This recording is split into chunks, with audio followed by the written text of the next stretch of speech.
알아듣겠다 하시면요 그냥 조용히 하고 들으세요. 그래서 빨리빨리 해봅시다. 자, 일단 1번 문제부터. 자, 31쪽에 1번 보시면요, 그림은 3개의 강철 용기에, 네, 31쪽이에요. 제가 드림 프린트 기준으로는, 조나, 드림 프린트 기준으로 한 장 넘기시면 돼요. 거기, 맞아요. 그래서, 31쪽부터 보면요, 1번 문제, 그림은 3개의 강철 용기에 각각 네온 기체가 들어있는 모습을 나타낸 것이다 라고 되어 있어요. 자, 우리가 기체 파트는 문제를 풀면 뭐부터 일단 하자 그랬냐면, PV는 NRT를 적어놔. 그리고 이제부터 문제에 필요한 대로 얘를 변형을 시켜줘야 될 거예요. 그러면 문제에 필요한 대로 변형을 시켜보면은, 지금 가나 다에 대해서 바뀌는 게 뭐가 있냐면, 기압도 바뀌고, 그쵸? 다에서 기압이 바뀌네요. 그리고 온도도 다에서 바뀌네요. 그리고 부피는 가랑 나랑 다가, 그러니까 가가 혼자 다르네요. 그러니까 부피 달라질 거고, 온도 달라질 거고, 압력 달라질 거니까 결국은 뭐를 기준으로 정리를 해야 될 거냐면 N을 기준으로 정리해야 될 겁니다.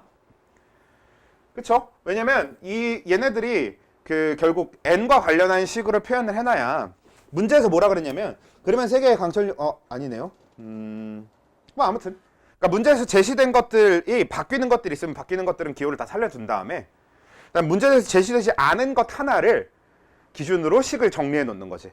지금 가나 다 모두에서 몰수가 제시되어 있지 않기 때문에 몰수를 기준으로 식을 바꾸는 겁니다. 그럼 N으로 바꾸면 RT분의 PV가 될 거거든.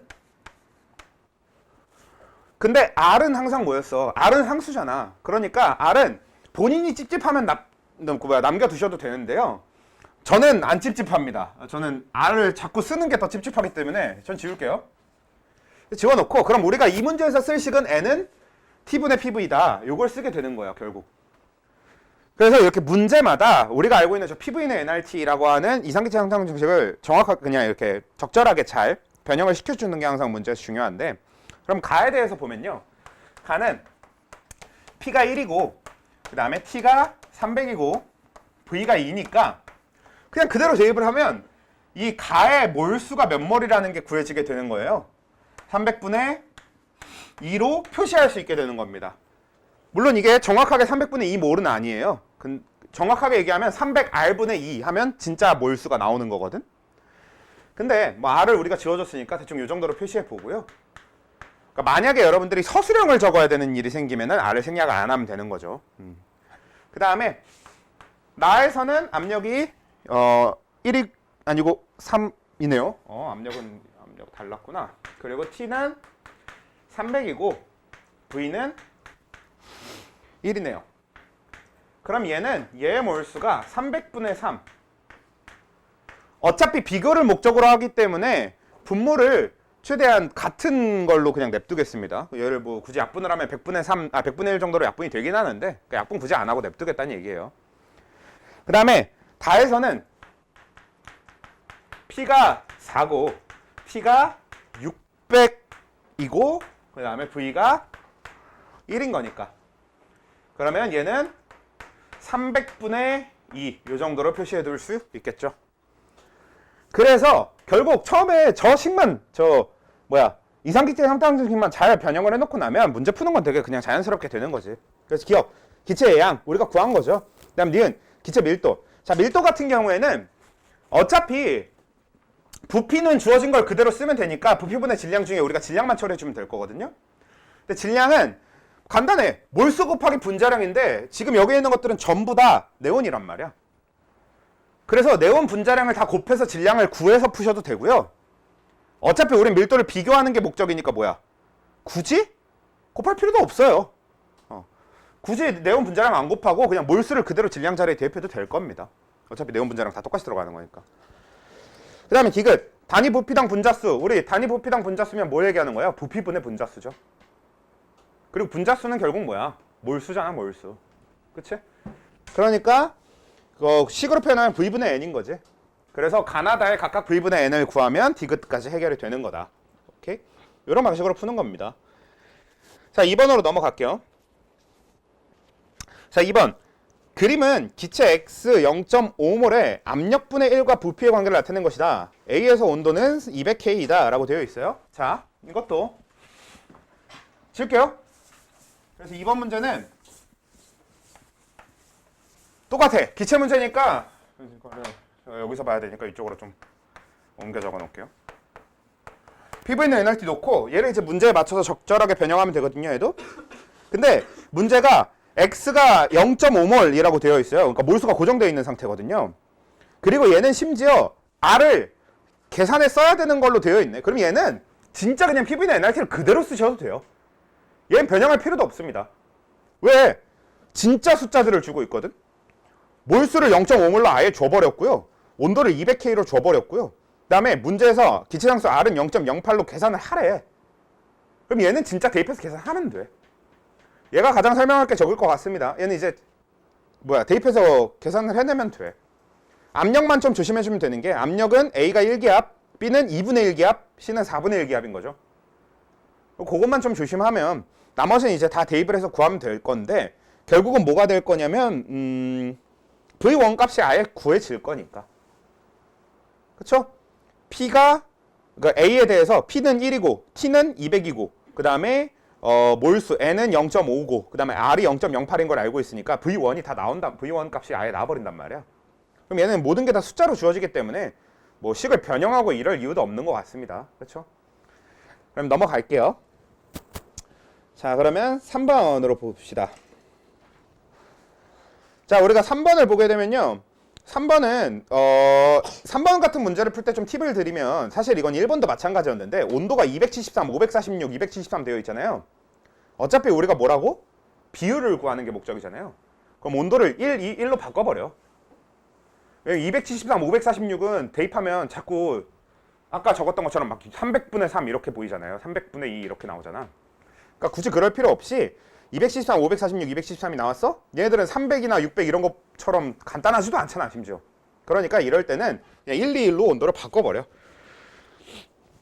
자, 그래서 바꿔버려서 풀면 되는데 그럼 결국에 얘는 뭐가 될 거냐면 얘도 마찬가지야. PV는 NRT를 그대로 쓴다고 치면은 N은 T분의 PV 정도로 식을 변형해서 쓰면 될 겁니다.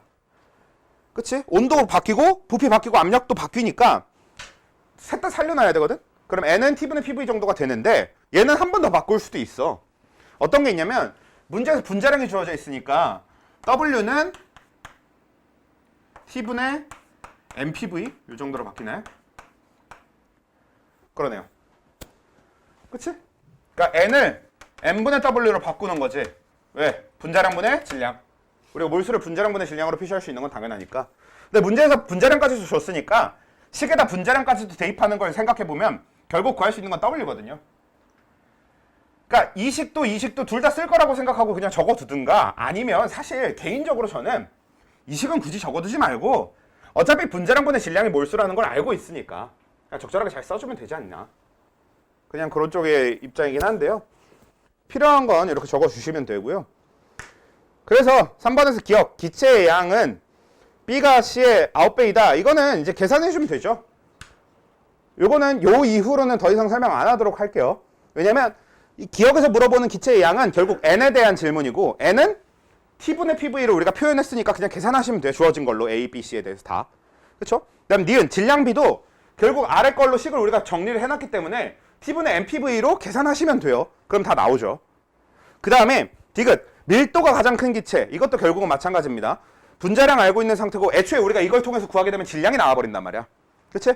그럼 부피분의 질량을 통해서 밀도 구하면 되는 거죠. 그러니까 요 정도면 설명이 3번에 대한 설명은 다 된 것 같습니다. 그러면 4번으로 넘어갈게요. 자, 4번. 그림 가는 압력 P1에서 질량이 Ag인 기체. 사실 개인적으로 요 파트에서 한 31, 32까지 문제 중에 두 번째로 중요한 문제라고 생각합니다. 4번 같은 문제가.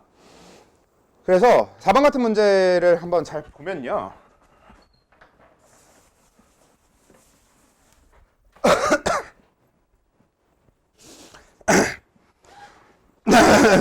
네. 어차피 문제는 PV는 NRT 똑같이 기체니까 이 식을 이용해 줄 거야. 이 식을 변형해 줄 건데 가에서는 뭐가 되냐면 가는 일단 압력이 고정되어 있어요. 그리고 그래프 자체는 온도와 부피에 대한 그래프가 되는 거고요. 그리고 그럼 변수가 뭐가 남게 되냐면 N이 남게 되는 겁니다. 그쵸? 우리가 PV나 NRT 중에서 압력은 고정되어 있고 그래프 자체가 T와 V에 대한 그래프거든요. 그러면 결국 T랑 V 둘 중 하나를 우리가 고정시켜놨을 때 둘이 다른 값을 갖는다면 그건 다 몰수 때문인 거지. 그리고 실제로 문제에서 뭐라고 했어? 질량 Ag인 기체 AB. 그러니까 질량이 같은 상태니까 둘의 몰수는 다를 수밖에 없어요. 그치? 서로 다른 물질이니까. 그래서 결국은 가는 N을 비교하게 되는 그래프일 거고요.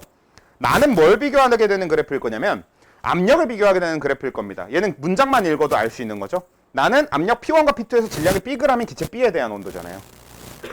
근데 문제는 밑에 걸 보면 A와 B를 비교하게 되어 있어. 즉 가랑 나의 양도 비교해야 된단 말이에요. 그럼 결국 이 문제에서 우리가 핵심으로 두게 될 거는 결국 뭐냐면 가와 나를 아우를 수 있는 어떤 포인트를 잡으면 될 텐데, 자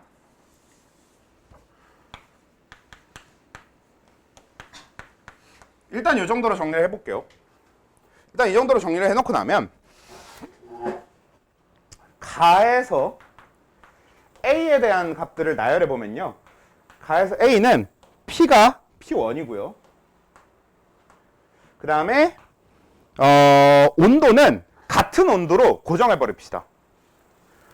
그러면 같은 온도로 고정시키기 가장 좋은 게 뭐냐면 가, 나 모두가 X축이 온도잖아요. 몇으로 고정시키면 제일 편해? 0도씨에 고정시켜 버리면 되죠. 그치? 전부 다 0도씨로 고정시켜 버리면 문제에서 중값들을 다 쓸 수 있게 되거든. 그러면 뭐도 가능하냐면 N은 PV로 식의 단순화도 가능합니다. 우리가 온도를 다 고정시켜주면. 그치? 온도가 전부 다 동일해? 그럼 우리가 비교할 때 온도가 필요해, 안 필요해? 안 필요하잖아. 그래서 모두 다 똑같은 온도로 둬버리는 거예요. 그러니까 비교를, 그래프가 되게 여러 가지로 되어 있지만, 그래프가 이렇게 직선형으로 되어 있지만 전부 다 0도씨일 때 값만 쓰자는 거지. Y절편 값만 쓰자는 거지. 그러면 A는 V가 2V로 고정이 돼버리고요. 그러면 우리는 N은 2VP1 이 정도로 표시할 수 있게 될 거고요. B는 P가 똑같이 P1인 상태고 V가 V니까 얘의 몰수는 VP1이 된단 말이에요. 그쵸?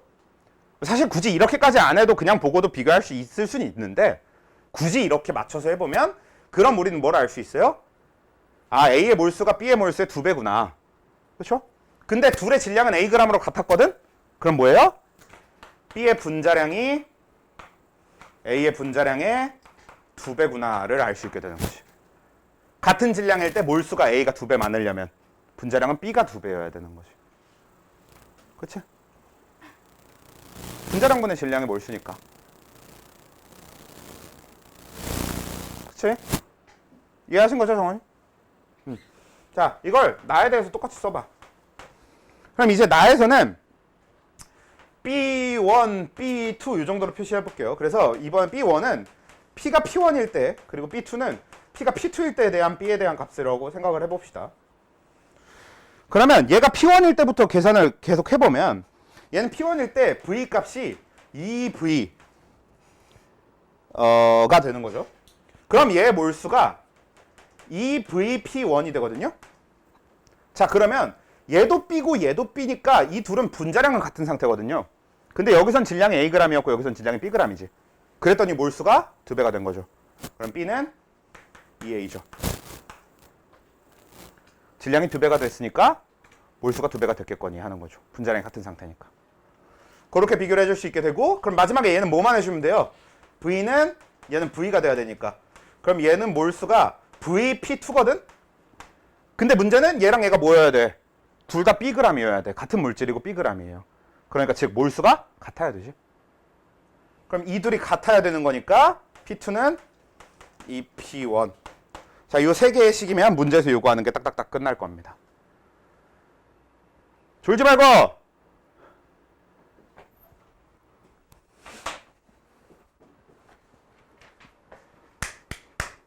결국 문제를 풀어드리는 거, 문제를 심지어 하나하나 다 풀어드리는 거, 질문을 받고 푸는 게 아니라 하나하나 다 풀어드리는 가장 큰 목적은 뭐냐면 여러분들이 따라하면서라도 연습해 볼 수 있게 다 풀이를 아예 남겨두는 게, 여러분들한테 풀이 자체를 그냥 설명해 드리는 게 목적이니까 들어보고 꼭 잘 듣고 연습을 해보셔야 될 거 아니에요. 그래야 여러분들이 스스로 할 수 있게 되니까.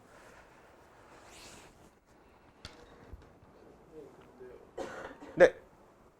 T를 0도로 고정한다 하시잖아요. 네. 0도로 하면 그게 안 그건 영도는 영도시, 즉 섭씨 온도니까 그렇고. 근데 우리가 식에 쓰는 T는 뭐예요? 절대 온도잖아. 영도시면 273K죠. 그래서 상관없어. 이게 온도를 고정할 때 0을 고정해도 항상 그 0이 절대로 0이 진짜 실제 그 절대 온도 0이 될 리는 없거든. 늘. 그래서 상관없습니다. 자, 그 다음에 5번은 마지막에 할게요. 5번은 중요도는 떨어지는 데 비해서 시간은 오래 걸려가지고 5번을 마지막에 할게요. 그냥 개떡 같은 문제거든요. 왜 여러분들 작년에 기억나는지 모르겠는데 화원 초반부에 왜 그 이산화탄소 질량 구하는 거 있었잖아요. 기억나? 기억이 안 나는구나. 왜 기억이 안 날 거냐면 안 중요해서 완자에서나 풀었지 그 외에서는 아예 건들 일도 없었던 유형이거든. 근데 얘가 딱 그런 유형이에요. 완자에나 있지 그냥 화투 전체에서는 이런 유형의 문제 뭐 수능에도 잘 안 나오고, 그래서 얘는 일단 넘길게. 중요도가 너무 떨어지니까 시간은 오래 걸리는데. 자, 그 다음에 6번은 우리 그냥 프린트에 있는 내용과 그대로 비교하면서 그냥 기체분자 운동론 자체에 대해서 그냥 얘기하는 거니까 넘어갈게요. 얘는 그냥 프린트에 있는 내용 그대로니까 넘어가고요. 7번을 보도록 하겠습니다. 자, 7번 보시면요. 그림은 온도 T1에서 T3에서 기체 X의 분자 운동 속력에 따른 분자수 분포를 각각 나타내는 것이다. 자, 이게 저희가 강조했었던 부분인데요. 자, 기본적으로 기체 파트에 있는 공식은 PVN의 NRT, 그러니까 이상기체 형태 방정식이라고 하는 것과 두 번째 부분압력 법칙, 뭐 라우레 법칙이라고 부를 수도 있긴 한데 뭐 기본적으로 얘는 그냥 부분압력 법칙이라고 얘기해야 되는 게 맞겠지. 라우레 법칙은 부분압력이 아니라 증기압에 대한 얘기가 좀 더 강하니까. 그래서 우리가 부분압력 법칙은 뭐였냐면 어떤 혼합기체가 있으면 그 혼합기체의 성분, 이 혼합기체의 성분 기체들의 각각의 부분압력을 다 더하면 전체 압력이 돼야 된다 라고 하는 아주 단순한 이야기. 그치? 근데 이거와 같이 나오던 게 뭐였어요? 근데 우리가 특정 성분 물질의 부분압력을 구하려면 전체 압력에다가 그 물질의 몰분율이라는 걸 곱하면 되더라 라는 얘기였습니다. 몰분율은 전체 몰수 중에 그 성분기체의 몰수가 되는 거였지. 자, 그래서 요거에다가 세 번째로 우리가 공식으로 만들어주지는 않았지만 제가 기체분자 운동론을 정리하면서 이건 되게 중요해 라고 강조했었던 부분이 하나 있었는데 그게 바로 뭐였어요? 기체분자의 평균 운동 에너지는 절대 온도에만 비례한다. 얘가 중요한 이유는 그냥 단순히 절대 온도에 비례하기 때문에 중요한 게 아니라 절대 온도에만 비례하는 게 중요한 거예요. 절대 온도를 제외한 그 어떤 거에도 영향을 받지 않습니다. 온도의 영향만 받아요. 기체분자의 평균 운동 에너지는. 그게 이 그래프로 얘기되고 있는 거죠. 그래서 그래프에서 보면요. 그냥 단순해. 분자 운동 속력이 빠른 걸수록, 자, 이거는 우리가 화투의 내용이고 화투의 내용은 아닌 거. 여러분들이 당연히 원래 알고 있어야 되는 거 하나를 더 가져오면 운동 에너지는 뭐예요? 2분의 1 mv 제곱. 요거. 그쵸? 우리가 역학적 키네틱 에너지의 기본이지, 기본. 그래서 이 운동 에너지라고 하는 건 2분의 1 mv 제곱이기 때문에 결국 속도가 빨라지면 운동 에너지 자체가 크다는 얘기가 되는 겁니다. 이거 오해하면 안 돼. 속도가 빠르다는 얘기가 운동 에너지가 많아진다는 얘기가 아니라 그러니까 서순이 반대여야 돼. 속도가 빨라져서 운동 에너지가 많아지는 게 아니에요. 운동 에너지가 많아졌기 때문에 속도가 빨라지는 겁니다. 그치? 그래서 꼭 그 인과관계가 이렇게만 성립해요. 에너지가 많아져야 속도가 빨라지는 구조인 거야. 그래서 T3일 때가 분자 운동 속력이, 평균 분자 운동 속력이 가장 빠르죠. 그래프상 보면. 그치? 우리가 평균 분자 운동 속력 어떻게 읽으면 돼? 여러분 확동에서 배웠죠? 지금 이런 식으로 정규분포의 그래프에서 가운데 가장 높은 지점을 그냥 평균으로 보면 되잖아요. 그러니까 T3가 평균 분자 운동 속력이 가장 빠른 거고, 그럼 절대 온도도 T3가 가장 높은 거지. T1이 가장 낮은 절대 온도를 갖는 거고. 그래서 기억 온도는 T3가 가장 높아야 되고, 그러니까 평균 운동 에너지도 T3가 가장 높아야 되는 거고, 그 다음에 기체 분자의 평균 운동 속력도 T3가 가장 빨라야 되는 거고. 됐죠? 8번으로 넘어가도록 하겠습니다. 자, 8번은 밑에서 물어보는 게 기체 분자 운동론과 관련된 게 있어서 그렇지 결국은 얘는 그냥 이 상태 방정식 그냥 쓰는 거나 마찬가지거든요. 그러니까 그냥 써보면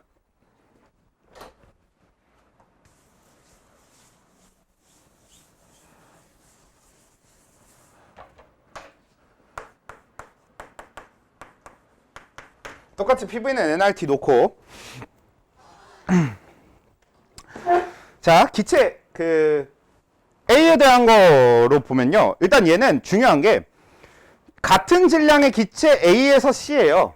자 그러면 얘네들이 A에서 C가 질량이 같으면 몰수가 같아요? 아니에요. 같은 물질일 땐 그런데 같은 물질일 땐 질량이 같으면 몰수가 같아지는 게 맞는데 얘는 지금 A, B, C 같은 물질인지 몰라. 그치? 아마도 같은 물질이 아니겠고 그리고 같은 물질이라고 하더라도 우리가 지금 그걸 알 방법은 없고 그러니까 분자량을 모르기 때문에 질량이 같다고 해서 몰수가 같다는 의미가 되진 않을 거거든요. 그러면 우리가 몰수를 구해주는 형태로 식을 좀 가공을 한다고 치면 결국 어떻게 될 거냐면 T분의 PV가 될 거예요. R은 늘 그렇듯 그냥 일단 제거해주고 그래서 V는 실제로 쓸 수 있고 P도 우리가 이 안에서 구할 수 있거든요. 근데 문제에서 뭐야? 25도씨라고 했으니까 온도가 다 어때? 같지? 그럼 T도 살려둘 이유가 없는 거지. 그러면 N은 PV 정도로 정리가 끝납니다. 그럼 이 문제에서 우리가 쓸 식은 N은 PV가 되는 거예요. 그럼 기체 A에 대해서 구해볼게. 기체 A의 P는 몇이냐? 2기압이에요. 조심해야 되는 부분이지. 추가 하나 올라가 있으니까 1기압 아닌가요? 대기압, 1기압 있어야지. 그치? 그래서 얘는 지금 P가 2기압인 상태고요. 그 다음에 V는 뭘 쓰면 돼? 높이를 쓰면 돼. 3H. 자, 왜? 여러분들이 실린더의 부피를 구할 때는 어떻게 돼요? 우리가 결국 부피를 구하는 식은 뭐예요? 밑에 면적, 밑면의 넓이 곱하기 높이잖아. 근데 지금 전부 다 동일한 실린더이기 때문에 결국 윗면의 넓이가 다 어떨 거야? 같은 거지. 그럼 높이가 결국 부피가 되는 거지 그냥. 어차피 모든 문제가 그래서 높이만 주어져 있으면 그 높이를 부피로 쓰면 돼. 아주 간혹 가다가 엄청 지랄 맞은 문제들이 A 용기의 그 밑면의 단면적은 B에 비해 2배이다 뭐 이런 식으로 문제를 내는 경우가 가끔 있긴 있는데 그것도 그냥 여러분들이 반영해서 계산만 잘해주면 됩니다. 근데 그거는 아주 지랄 맞은 문제인 것 뿐이지 일반적으로는 그렇게 안 나올 거니까 그냥 높이를 그냥 부피로 써주면 된다. 그럼 얘는 그냥 3H 실제로 H도 떼버려도 돼. 3으로 써도 되는 거죠. 근데 뭐 그래도 남겨두면 그냥 6H 정도로 적을 수 있겠죠 몰수를. 그 다음에 B도 마찬가지입니다. 그래서 B는 기압이 압력이 2고요. 그렇죠? 추 하나 올라가 있으니까. 그 다음에 부피가 4H니까 얘는 몰수가 8H인 거고. C는 압력이 3기압인 거죠. 추가 2개 올라가 있으니까 대기압에다가 추 2개까지 합쳐서 3기압이 돼야 되고 V는 4H니까 그럼 얘는 몰수가 12H가 되는 겁니다. 그쵸? 그래서 이렇게 잡아두게 되면 문제에서 질문하는 걸 다 맞출 수 있어요. 이제 기억 기체의 양이 가장 큰 것은 C이다. 맞죠? 우리 몰수 구했으니까. 그 다음에 니은 단위 면적당 기체 분자의 충돌수는 B와 C가 같다. 요거 잠깐 냅둘게요. 그 다음에 디귿 분자량은 A가 C의 2배이다. 자 분자량은 어떻게 하면 돼? 전부 다 질량이 같다라고 했으니까 뭐야 몰수 우린 구했고 질량은 다 똑같이 두면 되니까 분자량을 계산해내면 되죠. 몰수는 분자량분의 질량이라는 말이 있으니까요. 그렇죠? 그러니까 결국은 뭐야? 지금 몰수의 역수비가 분자량 비가 될 겁니다. 아마도. 그렇죠? 그렇게 디귿이 해결이 되는데 이제 니은이 문제예요. 자, 단위 면적당 기체 분자의 충돌수가 무슨 뜻일까요? 몰수. 자, 단위 면적당 기체 분자의 충돌수가 어떤 의미일까? 에너지? 완전히 틀린 말은 아니에요. 완전히 틀린 말은 아니야. 왜? 에너지의 영향을 받긴 받으니까. 몰수도 마찬가지야. 완전히 틀린 말은 아니야. 몰수의 영향을 받긴 받으니까. 근데 단위 면적당 기체 분자의 충돌수를 그냥 아예 하나의 단어로 표현할 수 있어요.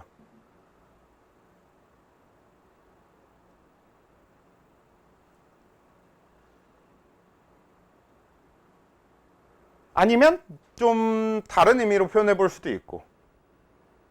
그러니까 사실 밀도? 자, 그럼 얘기한 것들을 다 한번 종합을 해보자. 일단 첫 번째 아까 뭐였어? 무슨 얘기 하셨죠? 네, 에너지. 자, 그럼 에너지가 많을수록 단위 면적당 기체 분자 충돌수가 높을까요? 낮을까요? 비례할까? 반비례할까? 비례해요. 에너지랑은 비례해요. 자, 그 다음에 뭐 아까 무슨 얘기 하셨죠? 몰수. 그래요. 그럼 몰수랑은 어떻게 할까? 비례할까? 반비례할까? 비례해요. 그쵸? 몰수랑 비례해요. 자, 근데 에너지랑 비례한다는 건 다른 의미로 써볼게요. 에너지랑 비례한다는 건 결국 무슨 의미야? 온도랑 비례한다는 의미지. 온도가 에너지랑 비례하기 때문에. 그럼 이렇게 적어볼게. 그 다음에 밀도 얘기하셨죠? 자, 그럼 밀도가 높아지면 단위 면적당 충돌수가 어떻게 돼? 증가해요? 그래요. 밀도가 높아지면 증가할 겁니다. 자, 이런 식으로 쭉 적어볼게. 그러면 와야 될 게 뭔지 한번 유추해봐. 힌트를 주자면 이상기체 방정식, 상태 방정식 안에 있는 무언가 하나로 표시할 수 있습니다. 그래, 압력. 압력이라고 보시면 돼요. 결국 단위 면적당 기체 분자가 충돌 횟수가 늘어나면 어떻게 돼? 그 면을 때리는 힘이 강해지지. 그럼 그게 뭐야? 압력이야. 우리가 특정 면적을 때리는 힘, 특정 면적을 누르는 힘이 결국 기체 분자가 때리는 힘이랑 똑같거든요. 그래서 결국엔 압력입니다. 그냥 우리는 단위 면적당 기체 분자 충돌수를 압력으로 해석해도 돼. 90%의 문제는 그렇게 써도 될 거고, 여러분들 내신 정도에 나오는 문제는 100% 다 그렇게 해석하면 될 거예요. 단위 면적당 압력이에요? 압력 자체가 원래 단위 면적당 압력이라는 뜻입니다. 압력 자체가 원래 갖고 있는 의미가 단위 면적당 압력이에요. 단위 면적당 힘, 이게 압력의 뜻입니다.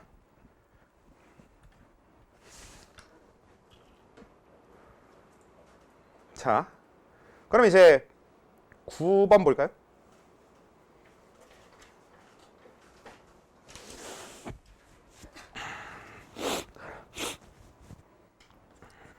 자, 9번을 보시면 그림은 기체 X의 압력과 밀도를 나타낸 것이다. 자, 이 문제는 딱 하나로 정리하고 끝낼게요. 결국 이것도 PV나 NRT를 쓰면 되긴 하거든?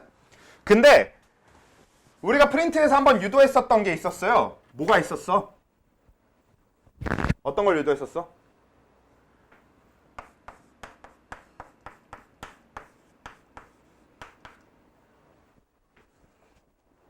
요 우리 수업 시간에 했었으면서 우리 저 기체 파트 지시단주의 진도 나갈 때 정리했었던 식이기도 하고 프린트에 있거든요. 그래도 한번 다시 유도를 해봅시다. 한 번만 다시 유도를 해볼게요, 같이. 자, PV는 NRT에서 N을 나눠보면, N은 몰수니까 나눠보면 분자량분의 질량으로 찢어지죠. 자, 그 상태에서 우리가 V를 넘겨보면 P는 V분의 W, M분의 RT 정도로 일단 적어볼게요. 왜 이렇게 적었냐면 V분의 W면 뭐예요? 부피분의 질량이지. 뭡니까? 밀도잖아. 그래서 M분의 DRT 이런 식으로 식이 표현될 수 있다는 거지. 이게 이상기체 형태방정식의 식의 변형 중에 이건 사실 굳이 외울 필요도 없는 변형이야. 근데 이건 외워두면 도움이 되는 편이죠. 왜냐면 얘는 문제에서 밀도를 쓰게 되면 굳이 이거 변형하고 있을 이유가 없고 그냥 바로 이거 생각해서 하면 되게 빨리빨리 해결이 되니까. 쓰면 될 겁니다. 아마 저거 그 P는 M분의 DRT 쓰면 그냥 해결이 될 거예요. 왜? 문제에서 기체 X라고 했기 때문에 다 똑같은 기체거든? 그럼 뭐야? 분자량이 같죠? M이 지워져. 그리고 R 상수니까 지워. 그럼 남는 거는 P, DT 밖에 안 남잖아요. 근데 문제에 X축이 압력이고 Y축이 밀도니까 T는 D분의 P 정도로 해결하면 끝나죠. 그렇게 절대온도를 비교하면서 기억, 니은, 디귿을 해결하는 겁니다. 오케이? 자, 그러고 보니까 한 가지. 자, 운동 에너지가 2분의 1 mv 제곱이잖아요? 근데 m은 원래는 뭐예요? 질량이죠. 근데 화학에서 쓸 때는 m은 질량을 쓰면 안 됩니다. 대신 뭘 써? 네, 분자량을 쓰는 거예요. 만약에 그걸 위해서 좀 바꿔보면 라지 m 이 정도로 바꿔놔도 돼. 그래서 화학에서 우리가 쓰는 운동 에너지 공식은 2분의 1 mv 제곱이긴 한데 m이 라지 m인 거지. 스몰 m 질량이 아니라 라지 m 분자량인 거지. 사실 스몰 m을 질량으로 쓰는 건 물리에서나 그런 거고 사실 화학에서 질량은 W를 쓰니까.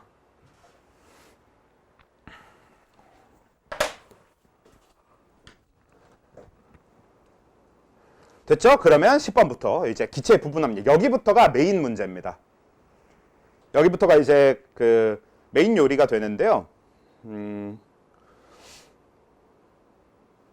10번 풀기 싫다. 풀지 마요. 네, 11번부터 합시다. 중요한 유형이 결국 10번 풀어드려야 돼? 상관없어? 그래. 10번 혹시 저는 풀어주세요 하시는 분 있으면 얘기하세요. 10번보다 사실 더 중요한 유형이 11, 12 여기예요. 일단 그래서 11, 12 여기부터 풀면은 그러니까 10번은 아까 우리 넘겼던 5번 문제랑 비슷한 거예요. 결국에. 별로 잘 안 내는 유형인데 중요하지도 않은 유형인데 그러니까 애초에 그 화투는 실제로 이것저것 값을 대입해서 실제 값을 구하는 데는 별로 관심이 없어요. 원래 화투 자체가. 화투라는 과목 자체가 실제 값을 구하는 데는 관심이 없고 서로 비교하는 거에 관심이 더 많습니다. 우리 화원 때 기억하시면 돼요. 화원도 대부분 그랬잖아. 화원도 대부분 실제 값을 구하는 데는 별로 관심이 없고 비교를 하는 거에 더 관심이 많았단 말이에요. 화투도 마찬가지야. 그래서 11번을 볼게요. 자, 11번을 보시면 그림은 꼭지로 연결된 용기와 실린더에 각각 W1g의 네온 기체와 W2g의 헬륨 기체가 들어있는 모습을 나타낸 것이다 라고 되어 있는데 자, 얘는 이제 어떤 식으로 우리가 접근하게 되냐면 이건 냅둘까? 그래, 여기만 지워서 여기다가만 계속 풀이를 해봅시다.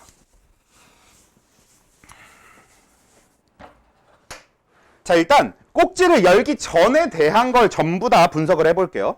그럼 꼭지를 열기 전에는 네온과 헬륨을 완전히 따로 분석해야 되는 상황이 됩니다. 그래서 따로 분석을 해보면 네온은 일단 질량이 W1g이래. 근데 우리는 PV는 nRT라는 식 안에 질량이 들어있진 않잖아요.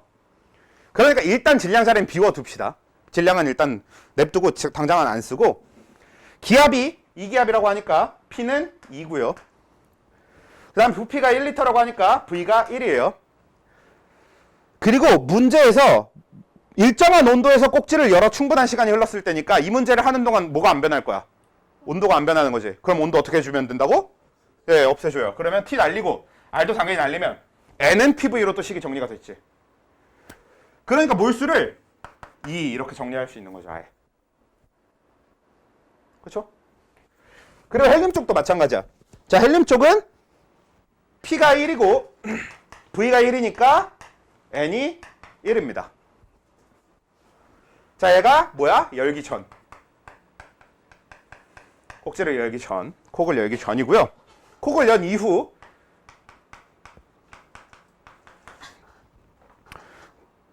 로 가게 되면 이제 뭐가 돼? 네온하고 헬륨이 섞여 있게 되지. 그래도 이것저것 값은 따로 구할 거예요. 대신 같이 있다는 걸 알기 때문에 같이 해서 뭐 필요하다면 전체 압력 정도를 따로 더 추가로 구해줄 수는 있겠지. 근데 일단 따로 구할 거거든? 근데 따로 구하는 거의 제일 중요한 목적이 뭐냐면 네온의 몰수가 결국 몇 몰이고 2몰이고 헬륨의 몰수가 결국 몇 몰이고 1몰이라는 사실입니다. 자, 근데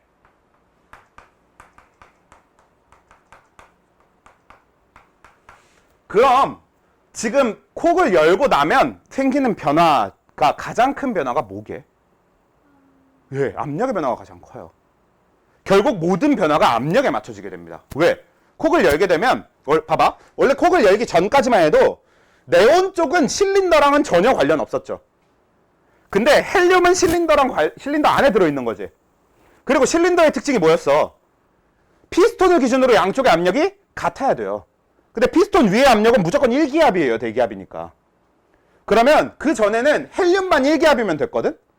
그럼 이제는 콕을 연 이후에는 어떻게 돼? 네, 네온까지 합쳐서 다 1기압이어야 되는 거지. 그럼 네온의 압력이 몇이고 헬륨의 압력이 몇이게? 1기압, 1기압인 거죠? 아니에요. 그게 아닙니다. 이게 되게 중요해. 왜냐면 전체 압력이 1기압이 돼야 돼요. 그래야 피스톤이 멈춰 있는 겁니다. 자, 피스톤이 멈춰 있으려면 위에서 대기압이 누르는 게 1기압이지. 그럼 반대쪽에서 얘를 때리는 것도 1기압이어야 되거든? 근데 네온이 따로 여기를 1기압으로 때리고 헬륨도 따로 얘를 1기압으로 때리면 이 벽이 받는 압력은 총 몇이 돼? 2기압이 돼. 그럼 이 피스톤은 멈춰 있을 수가 없어요. 그러니까 이 피스톤을 아래쪽에서 밀어 올리는 힘이 다 합쳐서 1기압이어야 되니까 PT, 즉 전체 압력이 1기압이어야 돼요. 그치? 그래서 전체 압력이 1기압이어야 되는데 이걸 이용해서 그냥 만약에 구하면 어떻게 구해지냐면 그럼 저걸 쓰는 거지. PA는 PT 곱하기 XA. 그러니까 몰분율을 곱해주는 거지. 자, 그래서 얘 각각 몰분율을 구해보면 얘의 몰분율은 3분의 2. 그쵸? 얘의 몰분율은 3분의 1. 왜? 전체 몰수가 3몰이잖아요.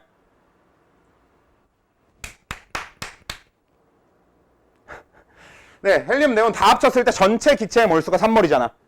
그러면 전체 몰수 3몰 분의 네온의 몰수 2몰에서 얘의 몰분율은 3분의 2가 되니까 얘는 3분의 2기압이 되는 거죠. 그리고 헬륨은 3분의 1의 몰분율을 가지니까 3분의 1기압이 되는 거죠. 이게 저 부분압력 법칙의 사용입니다. 가장 기초적인 연습을 하는 거죠. 자, 그리고 여기서 압력을 이용해서 구하잖아? 그럼 부피가 몇이 나와요? 그쵸, 3이어야 되죠. 그럼 얘 부피가 몇이 나와요? 3이어야 되죠. 자, 그러면 총 부피는 몇인 겁니까? 3인 거죠. 우리가 화투에서 부피를 활용하는 방식과 화원에서 부피를 활용하는 방식이 이렇게 다른 거지. 딱. 요게 가장 그걸 잘 보여주는 예라고 생각합니다. 화원에서는 물질이 부피를 나눠 갖는다라고 생각했기 때문에 그때는 몰수를 이용해서 부피를 구하면 그 부피를 더해서 총 부피를 구하는 방식이었잖아요.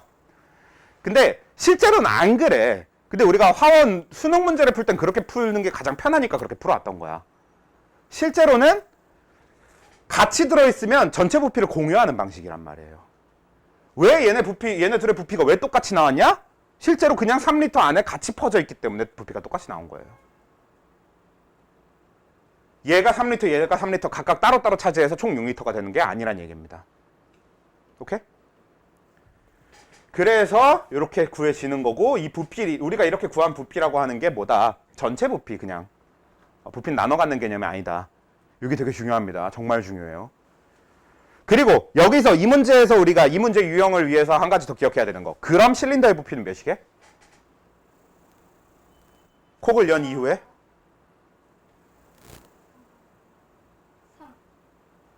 2리터가 됩니다.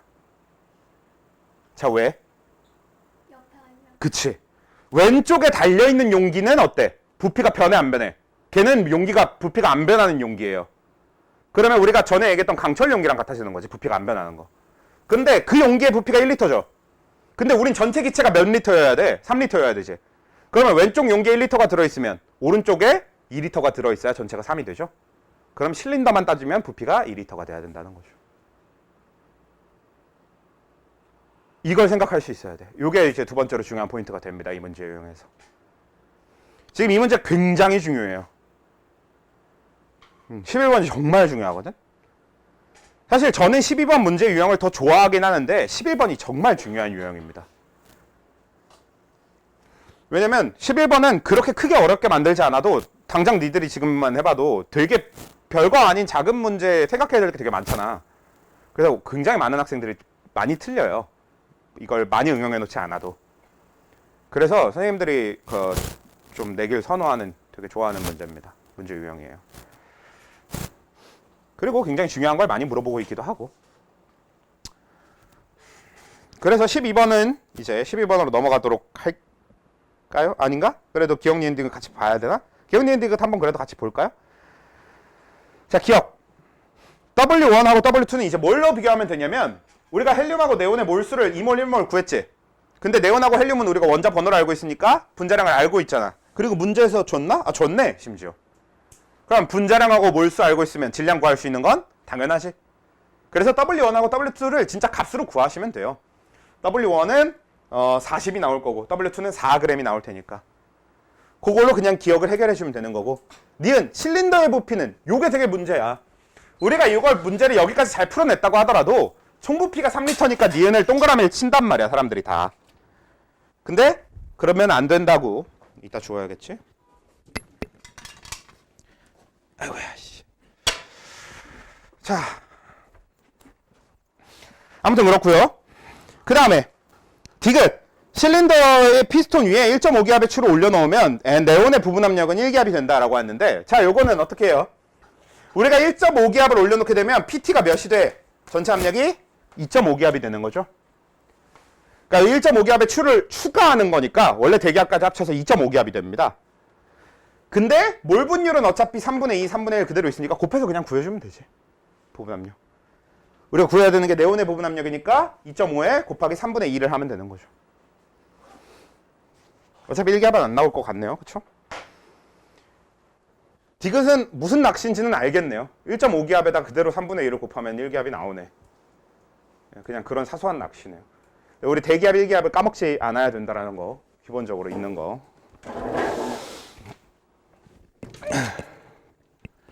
자, 그렇게 되는 거고요.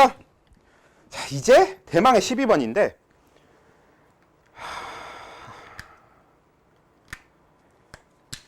아마 오늘 12번까지가 한도가 될 것 같네요. 그러면 남는 문제가 13, 14, 15인데 13번은 결국은 저 앞에 그 5번이랑 비슷하긴 한데 13번은 그래도 꽤 중요합니다. 요거는 이 실험 자체를 서술형이나 이런 걸로 많이 수행평가나 이런 걸로 많이 하기 때문에 중요해서 13, 14, 15는 다음 주에 꼭 해야 되겠네. 아 진짜 바쁘다. 일단 12번 합시다. 오늘 우리 12번을 오늘 우리가 같이 푸는 마지막 문제가 될 것 같아요. 일단 이걸 풀고 그리고 오늘 진도를 나간 뒤에 시간이 남으면 12, 13, 14를 또 13, 14, 15를 또 하든가 말든가 뭐 이렇게 합시다. 안 남을 것 같지만 그리고 남더라도 그냥 일찍 끝낼 것 같긴 한데 아무튼 해봅시다. 자 12번 문제 유형은요 이게 이제 좀 수능 형식의 그 부분 압력 문제가 돼요. 물론 얘는 너무 쉽긴 한데 얘를 이제 업그레이드 시켜서 만드는 거지. 근데 얘는 이제 좀 과정이 길어요. 자, 모든 꼭지를 전혀 열지 않았을 때부터 각각에 대한 분석을 해볼게요. 헬륨, 네온, 아르곤. 물질을 3개를 그래도 따로따로 해줬네. 좋다. 자, 그리고 문제에서 뭐가 안 변하냐면 온도는 일정하고 오니까 PV는 nRT라는 식에서 또 마찬가지야. 뭐야? T 온도가 일정하니까 무시해주고 R은 상수니까 무시해주면 PV는 n을 쓸 수 있게 되는 겁니다. 그렇죠? 정말 많은 문제가 PV는 n을 써요. 우리가 방금 풀어오면서도 PV는 n을 제일 많이 썼지. 그래서 PV는 n으로 바꿔놓고요. 그럼 헬륨은 처음에 꼭지를 전혀 열기 전에 그냥 그대로 구하시면 됩니다. 3기압이고 V가 4리터니까 그럼 얘 몰수는 12몰이 되는 거지.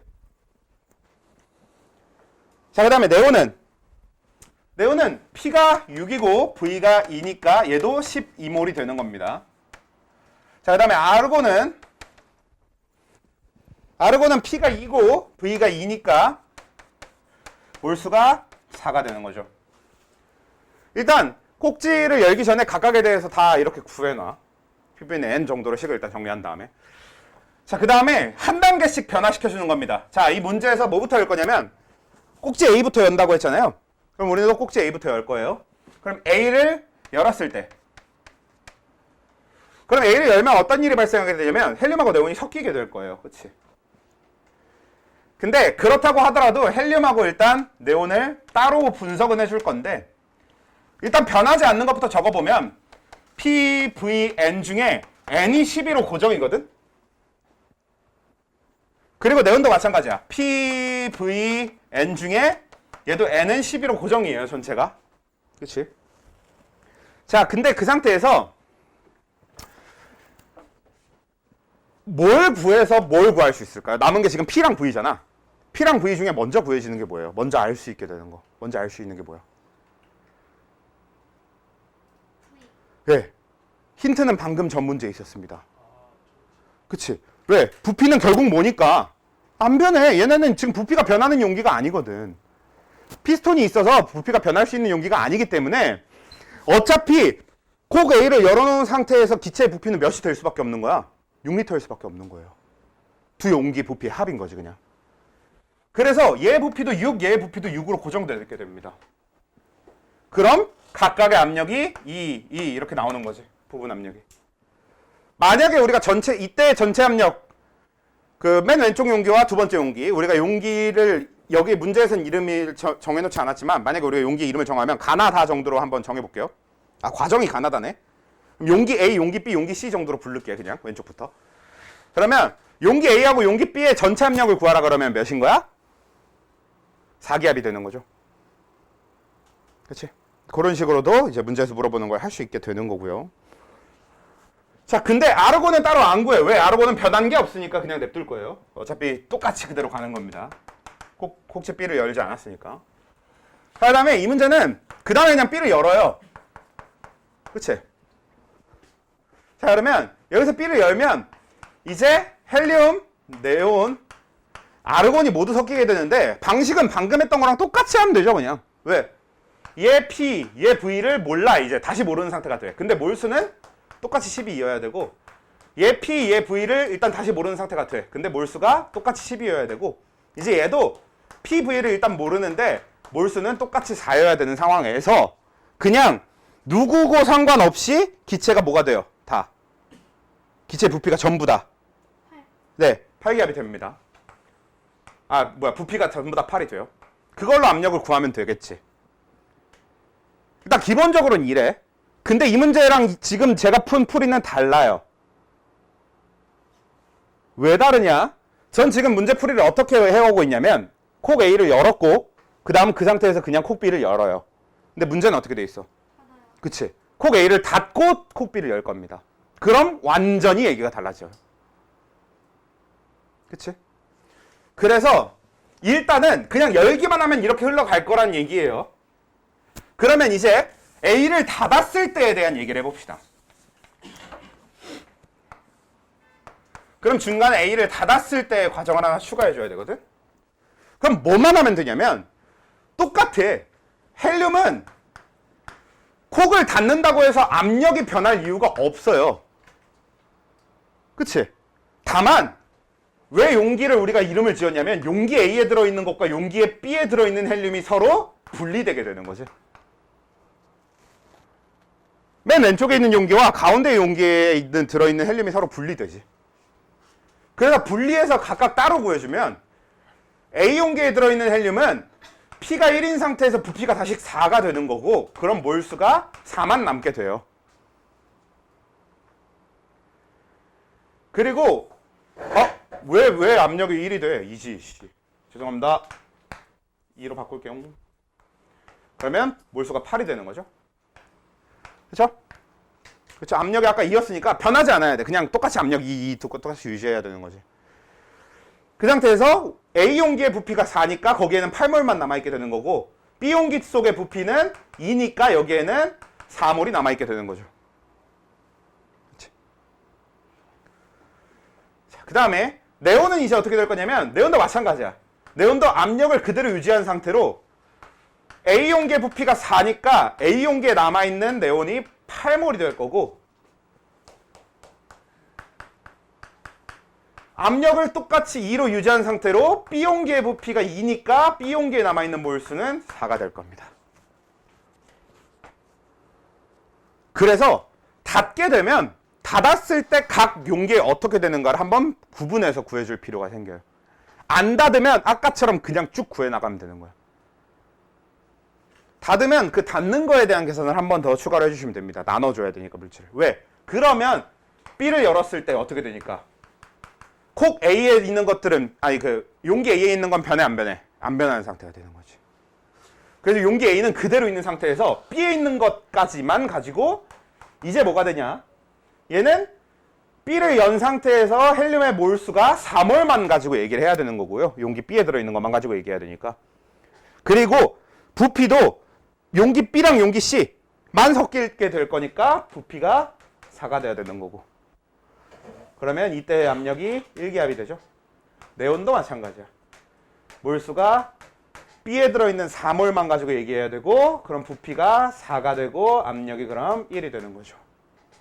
그리고 그건 아르곤도 마찬가지. 결국엔 아르곤도 몰수는 4몰인 상태에서 B, C 용기 2개만 가지고 얘기해야 되니까 4가 되는 거고 압력이 1기압이 돼야 되는 거죠. 이렇게 되는 겁니다. 근데 이 문제에서 마지막에 뭐도 해. 용기 B를 닫았을 때도 하죠. 콕 B를 닫았을 때. 근데 콕 B를 닫는 건 어차피 뭐만 하면 돼? 이걸 2몰, 2몰씩 나눠 넣기만 하면 돼요.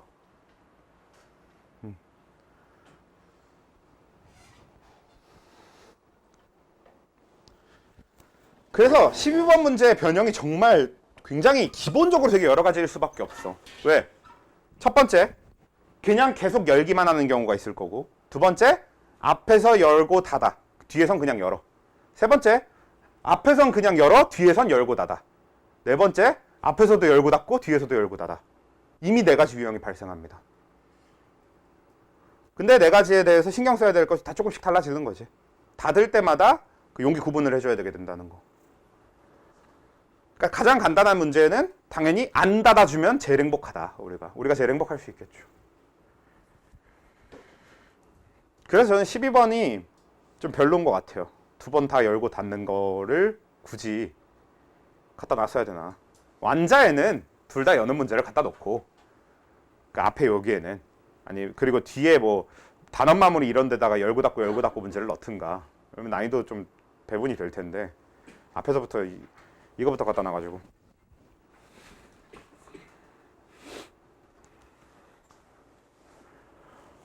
자, 그래서 오늘은 이제 여기 31쪽에 1번부터 여기 그 33쪽에 12번까지 풀이를 했고요.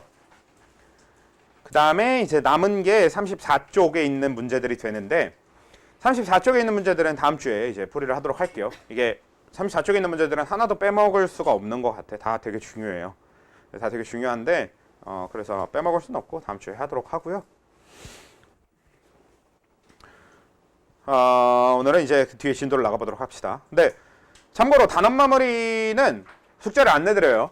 근데 그냥 여러분들이 알아서 풀어보고 질문하시는 건 얼마든지 또 받아드릴게요. 이것도. 왜냐면 숙제를 내드려도 다 풀이할 만한 시간이 없어. 시간 진짜 촉박해요.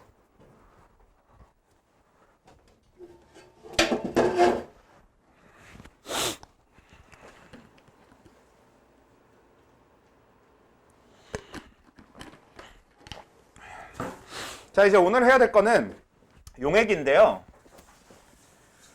용액을 하기에 앞서서 사실 좀 그 우리가 지난주에 물에 대한 설명을 했었는데, 물에 대한 건 숙제를 안 내드렸었잖아요. 그래서 다음 주에 다른 건 몰라도 물에 대한 건 쪽지 시험을 볼 것 같아요. 왜냐면 어차피 용액에 대한 걸 한번 쪽지 시험을 볼지 말지 이건 좀 제가 고민을 해봐야 되겠는데, 일단 물 파트에 있는 건 좀 쪽지 시험을 보려고 합니다. 왜냐면 걔는 문제 안 풀어봐도 돼. 사실 개념이 전부인 파트라서, 화투에 몇 없는 개념이 전부인 파트라서 그쪽은 쪽지 시험을 좀 보겠습니다. 근데 거기서 빼먹었었던, 우리가 지난주에 수업을 안 했던 내용이 있어요. 근데 실제로 딱 그 내용이 오늘 용액 파트랑 같이 연결이 되기 때문에 그거부터 할 거고요. 거기부터 용액으로 쭉 이어갈 거고, 다만 그럼 우리가 중간에 고체 파트를 빼먹는 게 되거든. 고체는 나중에 정리하겠습니다. 용액부터 하고. 우리가 같이 문제를 풀어봐야 될 파트들을 먼저 빨리빨리 끝내는 게 낫기 때문에 거길 먼저 하고 나중에 고체 파트를 뒤로 미룰 건데요. 사실 고체 하는데 얼마 안 걸리는데 그래도 일단 미루고, 물에서 우리가 빼먹은 하나의 내용이 뭐냐면 증기압력이라는 개념입니다. 근데 사실 증기압력만 설명을 하는데도 꽤 좀 복잡한 얘기가 될 수도 있는데 한번 그래도 잘 집중해서 봅시다. 자, 일단 증기압력을 얘기하기 위해서 우리가 우선적으로 뭐부터 좀 얘기를 해봐야 되냐면 그 기화에 대한 얘기를 좀 해볼게요. 자, 우리가 기화라고 하는 상태 변화는 어떤 걸 얘기하는 겁니까? 그치? 액체가 기체가 되는 걸 우린 기화라고 불러요. 그리고 기본적으로 기화는 열을 흡수해 방출해. 그쵸? 흡수하는 과정이 됩니다. 이건 좀 당연한 건데, 모든 물질은 더 분자가 자유로워질 때마다 에너지를 흡수해야 돼. 가장 안 자유로운 게 언제야? 고체. 조금 더 자유로운 게 액체, 엄청 자유로운 게 기체잖아. 그래서 가면 갈수록 에너지를 더 많이 흡수해야 돼요. 참고로 기체보다 더 자유로워진 상태 아십니까? 우리가 물질의 제4의 상태라고 요즘은 아예 중학교부터 가르치더라고. 요즘 중학생들은 물질의 제4의 상태로 이걸 배우더라고. 플라즈마. 우리가 플라즈마가 뭐냐면, 원래 여러분들이 알고 있는 이온은 어디에만 있어요? 수용액 안에만 있거든요. 근데 기체 상태로 이온이 존재할 수 있게 돼. 그러니까 기체인데 전자랑 이온이랑 분리돼서 따로따로 있는 거지. 그걸 우리가 플라즈마라고 합니다. 그래서 그거를 기체보다 더 자유로운 상태로 봐. 아무튼 당장은 우리가 지금 그걸 다룰 건 아닌데, 그러면 아무튼 더 자유로워질수록 무조건 에너지를 흡수해야만 하는 구조로 되어 있거든요. 그러니까 기화는 에너지를 흡수하는 과정이고, 근데 물이 기화되는 걸 얘기할 때는 사실 똑같은 기화라고 얘기하더라도 전혀 다른 두 개의 현상이 있어요. 그 중에 하나를 우린 증발이라고 부르고요. 하나는 끓음이라고 부릅니다. 이 둘은 전혀 달라. 왜? 간단하게. 지금 우리 여기 온도가 지금 대충 저기 히터를 틀어놔서 좀 따뜻해졌을 테니까 지금 한 10몇 도쯤은 될 거예요. 히터를 지금 27, 한 25도로 맞춰놓긴 했는데 그래도 25도까지 되지는 않았을 테니까. 근데 만약에 지금 여기가 10몇 도라고 하면 물은 몇 도에서 끓어요? 100도에서 끓지. 그럼 분명히 물은 100도에서 기화가 돼야 될 텐데 지금 내가 여기다 컵에다 물을 받아서 놓으면 걔는 계속 그런 물로 남아 있습니까? 아니지. 실제로 지금 이 히터를 끄면 여기 방의 온도가 외부 기온이랑 거의 비슷해질 거니까 막 0도씨까지도 내려갈 거거든. 근데 0도씨, 1도씨 이렇게 유지된다고 하더라도 여기다 물컵 떠놓고 갔다 오면 다음 주에 이 물컵 안에 있는 물은 줄어들었을 겁니다. 즉 기화가 일어나지. 그럼 우리는 100도씨에서 상태가 변화한다라고 알고 있는 것과 다르게 100도씨가 안 돼도 상태 변화가 일어나는 거잖아. 그러니까 분명히 그걸 우리가 증발이라고 하는데 그 증발과 끓음은 같은 기화라고는 하더라도 좀 많이 다른 현상이 되는 겁니다. 그렇지? 하나는 어떤 특정 온도가 필요한 현상이 되는 거고 하나는 그런 특정 온도가 필요 없는 증상이 되는 거거든. 현상이 되는 거거든. 자, 근데 일단 용어부터 정리를 해보면 증발은 표면에서 일어나는 기화가 되고요. 끓음은 내부에서 일어나는 기화예요. 근데 어떻게 이런 식의 차이가 생기냐면 일단 끓음보다는 증발이 더 특이한 현상인 거니까 증발이 어떻게 일어나는지부터 얘기를 해봅시다. 근데 증발은 되게 일어나는 현상이 단순해. 아마 제가 화원 때 관련한 걸 한번 설명한 적이 있긴 있을 거예요. 물론 이제 여러분들이 꼭 기억해야 될 내용은 아니니까 기억을 못 하실 수 있는데 어떤 게 있었냐면 자, 여기 안에 우리가 물을 이렇게 한 컵 담아놓게 되면 이 안에 있는 물 분자들은 가만히 있어요? 움직여요? 움직여요. 사실 고체도 제자리에서 진동을 하기 때문에 고체도 움직이는데 액체도 당연히 움직인단 말이야. 그럼 이 안에 있는 물 분자들이 운동을 하거든? 그리고 여기서 또 한 가지 또 문제가 있는데 아까 이미 우리가 그래프를 본 것과 연결되어 있는데요. 자, 만약에 얘의 평균 분자 운동 에너지가 100이라고 쳐봅시다. 이 액체에. 그러면 여기에 들어있는 모든 물 분자가 다 100의 에너지를 갖는다는 뜻이에요? 아니지. 누군가는 100보다 한참 낮은 에너지를 가질 수도 있어요. 그냥 평균이 100이면 되니까. 그럼 반대로 무슨 얘기야? 누군가는 100보다 한참 높은 에너지를 가질 수도 있는 거지. 그렇게 평균 분자 운동 에너지에 비해서 좀 더 충분한 에너지를 갖고 있는 물 분자가 있다고 칩시다. 그 물 분자는 다른 물 분자들보다 더 활발하게 움직일 거야. 그치? 그렇게 막 활발하게 지랄맞게 움직이다가 어쩌다가 얘가 표면 방향으로 움직이게 된 거야. 그럼 무슨 일이 발생하게 되냐면 에너지가 충분한 상태지. 그럼 그대로 뛰쳐나갑니다. 만약에 에너지가 충분하지 않다면 표면 방향으로 운동해도 주변 물 분자가 나를 끌어당기고 있는 힘. 우리 앞에서 배웠죠? 뭐예요? 수소결합. 그 수소결합을 끊을 수 없기 때문에 다시 그냥 붙잡혀 들어옵니다. 그러니까 뭐야? 앞으로 뚫고 나가는 게 아니라 이렇게 튕겨서 들어오는 느낌인 거지. 표면에서. 근데 에너지가 충분하다면 표면 방향으로 운동하다가 그대로 뚫고 나가버리는 거야. 주변에서 이기고 있는 수소결합을 끊어버리고. 그렇게 되면 밖으로 나가요. 그럼 뭐야? 기화가 되는 거야. 진짜 그대로 수증기가 됩니다. 나가버린 대로 그대로 수증기가 돼요. 왜 다른 H2O랑 분리돼서 혼자 H2O 혼자 있게 되는 거잖아. 그걸 우리는 기체라고 부르거든 원래. 그래서 그대로 기체가 되는 거예요. 그러니까 물방울이 푹 튀어나오는 개념인 게 아니라 그냥 진짜 물 분자 하나가 튀어나오는 개념이라 기체가 그대로 돼버리는 거지. 그래서 이게 그냥 증발이에요. 되게 별거 아니야. 그래서 증발이라고 하는 건 그냥 평균 분자 운동 에너지에 비해서 많은 에너지를 가진 물 분자가 표면 방향으로 움직이다가 튀어나와 버리는 게 그냥 증발이라고 하는 현상입니다. 이건 물뿐만 아니라 모든 액체에서 다 일어나고요. 심지어 물 정도면 증발이 엄청 안 일어나는 편이야. 왜? 물은 수소결합을 하니까 잡아당기고 있는 게 세서 에너지가 충분히 많아야 뛰쳐나갈 수 있거든. 근데 수소결합을 안 하는 다른 액체들은 어떻겠어? 더 쉽게 뛰쳐나가겠지. 무극성 분자들은 어떻겠어? 더 쉽게 뛰쳐나가겠지. 이런 식인 거야. 분자 간의 힘이 약하면 약할수록 더 쉽게 뛰쳐나가요. 근데 이 물이라고 하는 게 그래서 이렇게 해서 뛰쳐나가서 이렇게 되는 게 증발인데, 자, 이 증발이라고 하는 현상을 볼 때 그냥 놓으면 이렇게 되는데요. 아, 우리 상평형 얘기하면서 했었다. 하원에서. 그래서 한번 설명을 하긴 했었네요. 이게 뛰쳐나가는데 만약에 얘를 그냥 두면 한없이 계속 증발이 일어날 수 있거든. 왜냐면 에너지가 충분히 많은 애들이 뛰쳐나가. 그러면 그 안에서 지들끼리 또 다시 에너지가 충분히 많은 애가 생겨. 결국 평균 운동 에너지는 고정되어 있으니까 평균 운동 에너지를 기준으로 그 표준 편차의 표준 정규 그래프에서 높은 에너지를 갖는 애들은 계속 생긴단 말이야. 그러면 생길 때마다 뛰쳐나가는 거야, 얘네들은. 표면 방향으로 운동하기가 쉬우니까. 왜? 아까 얘기했다시피 에너지가 높으면 이미 뭐야? 되게 지랄맞게 계속 막 엄청 움직일 거란 말이야. 그럼 더 표면 방향으로 운동하기도 쉽겠지. 그러니까 계속 뛰쳐나가. 그래서 결국은 어떤 일이 발생하게 돼? 물컵에 있는 물이 전부 다 사라지게 되지. 근데 우리가 뚜껑을 덮어놓게 되면 어떻게 돼? 우리 화원에서 했잖아. 뭐가 이루어지게 돼? 시간이 지나면. 동적평형이 이루어지게 돼요. 왜? 뛰쳐나가서 위에 있는 수증기 분자들은 반대야. 결국 이 수증기 분자들도 물 표면에 올 때마다 어떻게 돼? 물은 수증기에 비해서 에너지가 적으니까 에너지를 계속 뺏겨요.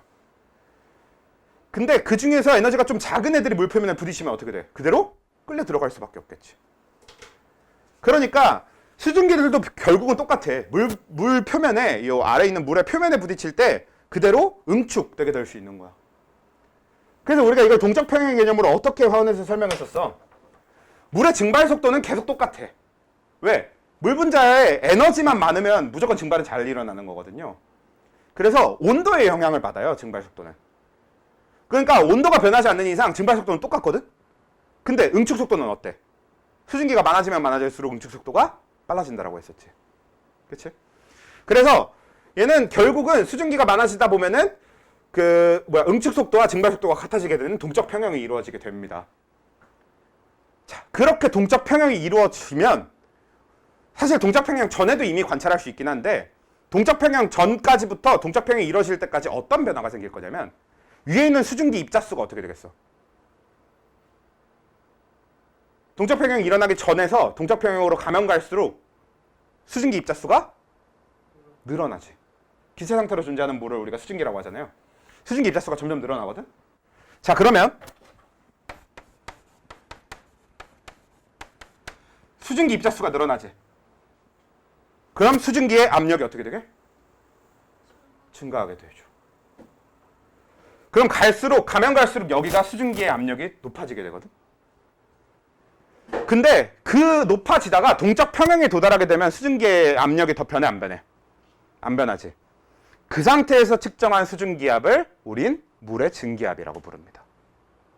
물은 지금 온도에서 이 정도의 수증기압이 되면 더 이상 증발하지 못해.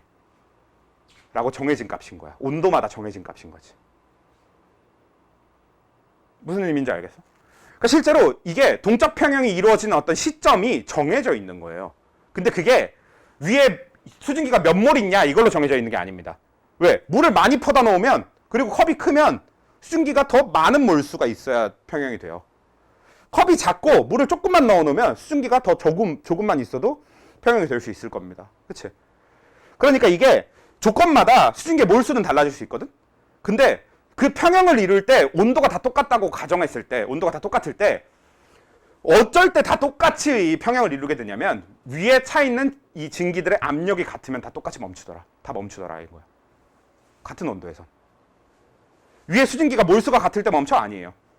용기가 서로 다르면 몰수가 다 다를 때 멈춰. 근데 몰수가 서로 다 달라도 이 수증기가 띠는 압력이 다 똑같다라는 거죠. 조건이 달라져도. 온도만 같다면. 그래서 우린 이걸 액체의 증기압이라고 얘기하게 됩니다. 이게 물뿐만 아니라 모든 액체에서 다 똑같이 볼 수 있는 현상이에요.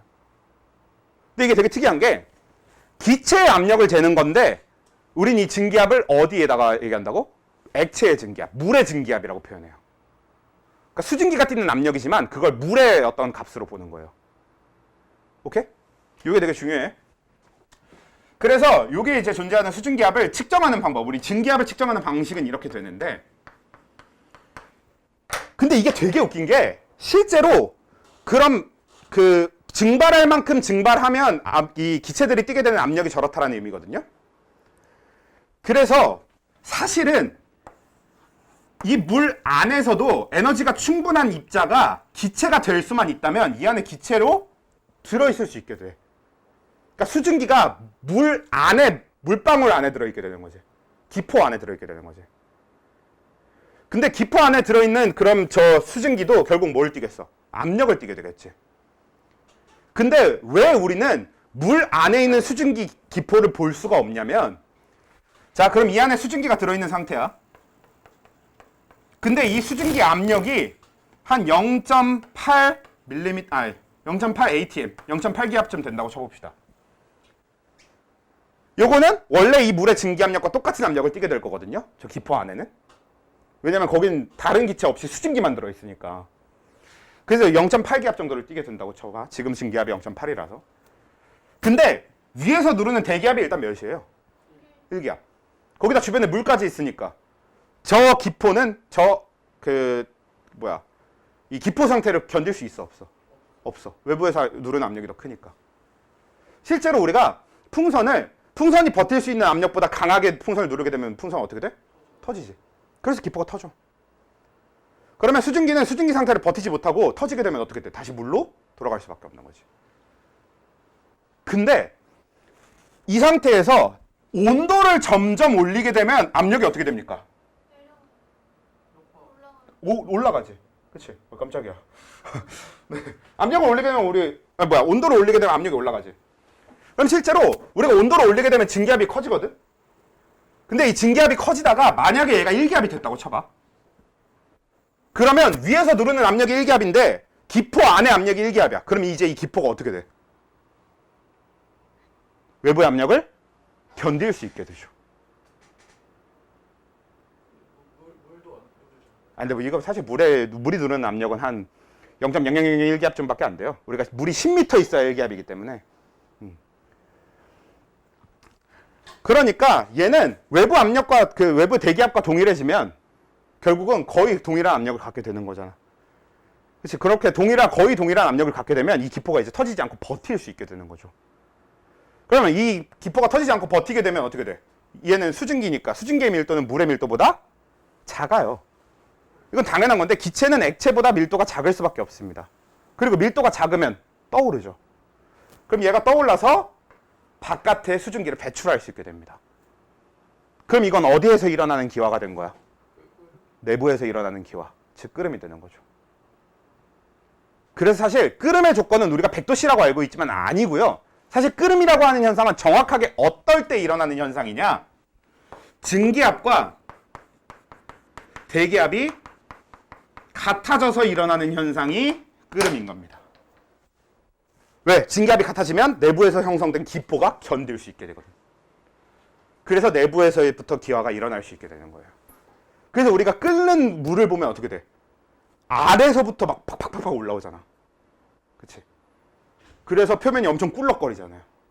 그 이유가 내부에서 일어난 기화된 그 기체들이 밖으로 나오기 때문에 꿀럭거리는 거예요. 그래서 끓음이라고 하는 건 내부 기화인데, 내부 기화는 내부에서 일어나는 기화는 증기압과 대기압이 같기 때문에 일어나는 건데, 이게 물을 기준으로 1기압일 때 100도씨인 거죠. 100도씨에서의 물의 증기압이 몇이란 얘기? 1기압이란 얘기. 그래서 우리가 압력이 낮은 데 가면 끓는 점이 낮아지는 겁니다. 왜? 더 낮은 온도에서 증기압과 대기압이 같아져 버리는 거지. 그치? 높은 곳에 가면 대기압이 낮아지잖아. 그렇죠? 대기가 희박해지니까 대기압이 낮아진단 말이야, 높은 데 가면. 그러면 대기압이 작아졌으니까 더 낮은 온도에서 증기압과 대기압이 같아져 버려서 끓는 점이 낮아지는 이런 현상이 되는 겁니다. 오히려 압력이 강한 데서는 어떻게 돼? 대기압을 더 강하게 한다면 증기압이 더 높아져야 끓을 수 있게 되지. 그러면 끓는 점이 올라가는 거지. 더 높은 온도에서 끓게 되는 거지. 그걸 이용하는 게 뭐예요? 압력밥솥인 거죠. 밥솥에 압력을 강하게 하면 대기압이 높아지는 효과를 얻게 되고, 그럼 증기압이 더 높아져야 끓게 되니까 더 높은 끓는 점을 갖게 되는 겁니다, 물이. 그래서 실제로 더 높은 온도에 끓으면서 더 빨리 익게 만드는 거야, 안에 들어있는 물질들을. 그래서 요게 이제 끓음과 증발의 차이고 이게 증기압력이라는 거의 개념이고요. 이 증기압력이라고 하는 거의 개념이 용액 파트의 정말 중요한 기초 개념이 돼요. 이 물의 증기압력이라고 하는 게. 그럼 이제 이걸 용액으로 가져가 볼게. 그러면 이제 용액이라고 하는 건 뭐냐면 수용액은 이 물에다 결국 뭔가를 섞는 거잖아. 그럼 그냥 당장에 뭘 섞어 봅시다. 그래서 뭘 섞어 볼까요? 설탕을 섞어 본다고 해봅시다. 그럼 내가 여기다 설탕을 넣으면 이 물 안에 설탕 분자들이 있게 되거든. 그러면 설탕 분자가 생김으로써 두 가지 효과가 발생하는데 첫 번째로 설탕 분자들 때문에 표면으로 나갈 수 있는 그 표면적 자체가 어떻게 돼? 줄어들어. 왜? 표면 방향으로 운동하다가 설탕 분자한테 부딪혀버리면 어떻게 돼? 다시 돌아올 수밖에 없어요. 두 번째, 그리고 이 표면 밖으로 나갈 때도 이기고 나가야 될 게 물 분자끼리의 결합만이 아니게 되겠지. 설탕 분자가 자신을 끌어당기는 힘까지도 이기고 나가야 되니까 에너지가 더 필요하게 되거든. 그러니까 증발이 더 일어나 덜 일어나 간단하게 덜 일어나. 그러면 증발이 덜 일어나 그만큼 증발이 힘들게 되면서 같은 조건에서 측정했어도 증기압력이 어떻게 되게? 증기압력 자체가 낮아지게 되는 겁니다. 왜? 평형이 증발 속도 자체가 느려지니까 평형이 더 빨리 형성되는 거지. 그러면 수증기의 몰수가 원래보다 더 적을 때 평형이 형성돼 버리기 때문에 증기가 뛰는 압력, 증기압도 작아지게 돼요. 그러면 끓는 점이 높아지지. 봐봐. 증기압력이 작아졌어. 같은 온도에서 증기압력이 더 낮아진 거야. 근데 대기압은 어때? 똑같지. 근데 결국 언제 끓는다고? 증기압력이 대기압과 만나야 끓는 거거든. 그러니까 지금 같은 온도에서 증기압력이 더 낮았다는 소리는 더 높은 온도에 가야 대기압과 증기압력이 만날 수 있다는 얘기가 되는 거지. 그렇게 끓는 점이 올라갑니다. 그래서 우리가 이렇게 용액에다가 그 용액을 만들어주게 되면 그냥 순수한 물이었던 걸 용액으로 만들어주게 되면 이 끓는 점이 오르고 증기압력이 낮아지고 이런 현상을 볼 수 있거든. 근데 이거는 그냥 물을 용액으로 만들 때만인 게 아니라 만약에 그럼 여기서 농도를 더 높여주면 어떻게 되겠어? 설탕을 더 넣어주면 증기압력은 더 낮아지겠지. 그럼 끓는 점은 더 올라가겠죠. 이런 개념이 되는 거예요. 오케이? 그래서 이렇게 되는데 우리가 이런 용액의 특성을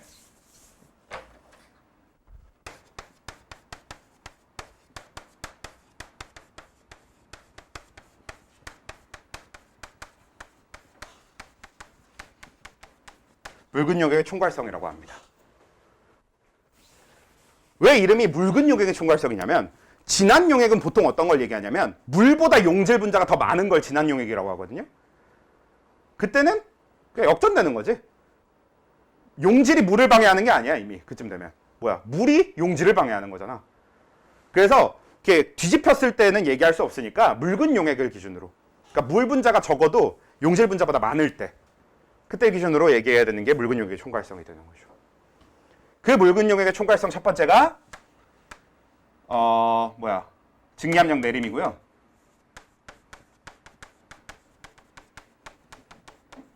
두 번째가 끓는 점 오름이고요.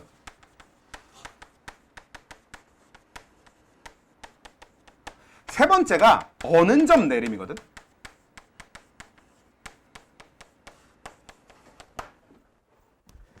그럼 어는 점 내림이 왜 일어나는지도 한번 같이 얘기를 해봅시다. 자, 어는 점 내림은 끓는 점 오름까지는 그냥 설명을 했다고 치면 어는 점 내림이 왜 일어나냐면, 자,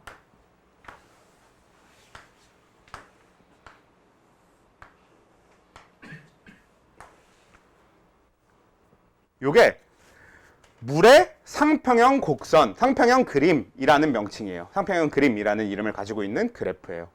그래프? 그치, 그래프라고는 부를 수 있지. 함수라고는 부를 수 없는데 그래프예요. 얘는 어떤 식의 그림인 거냐면 지금 이 X축하고 Y축이 일단 적어야 되네요.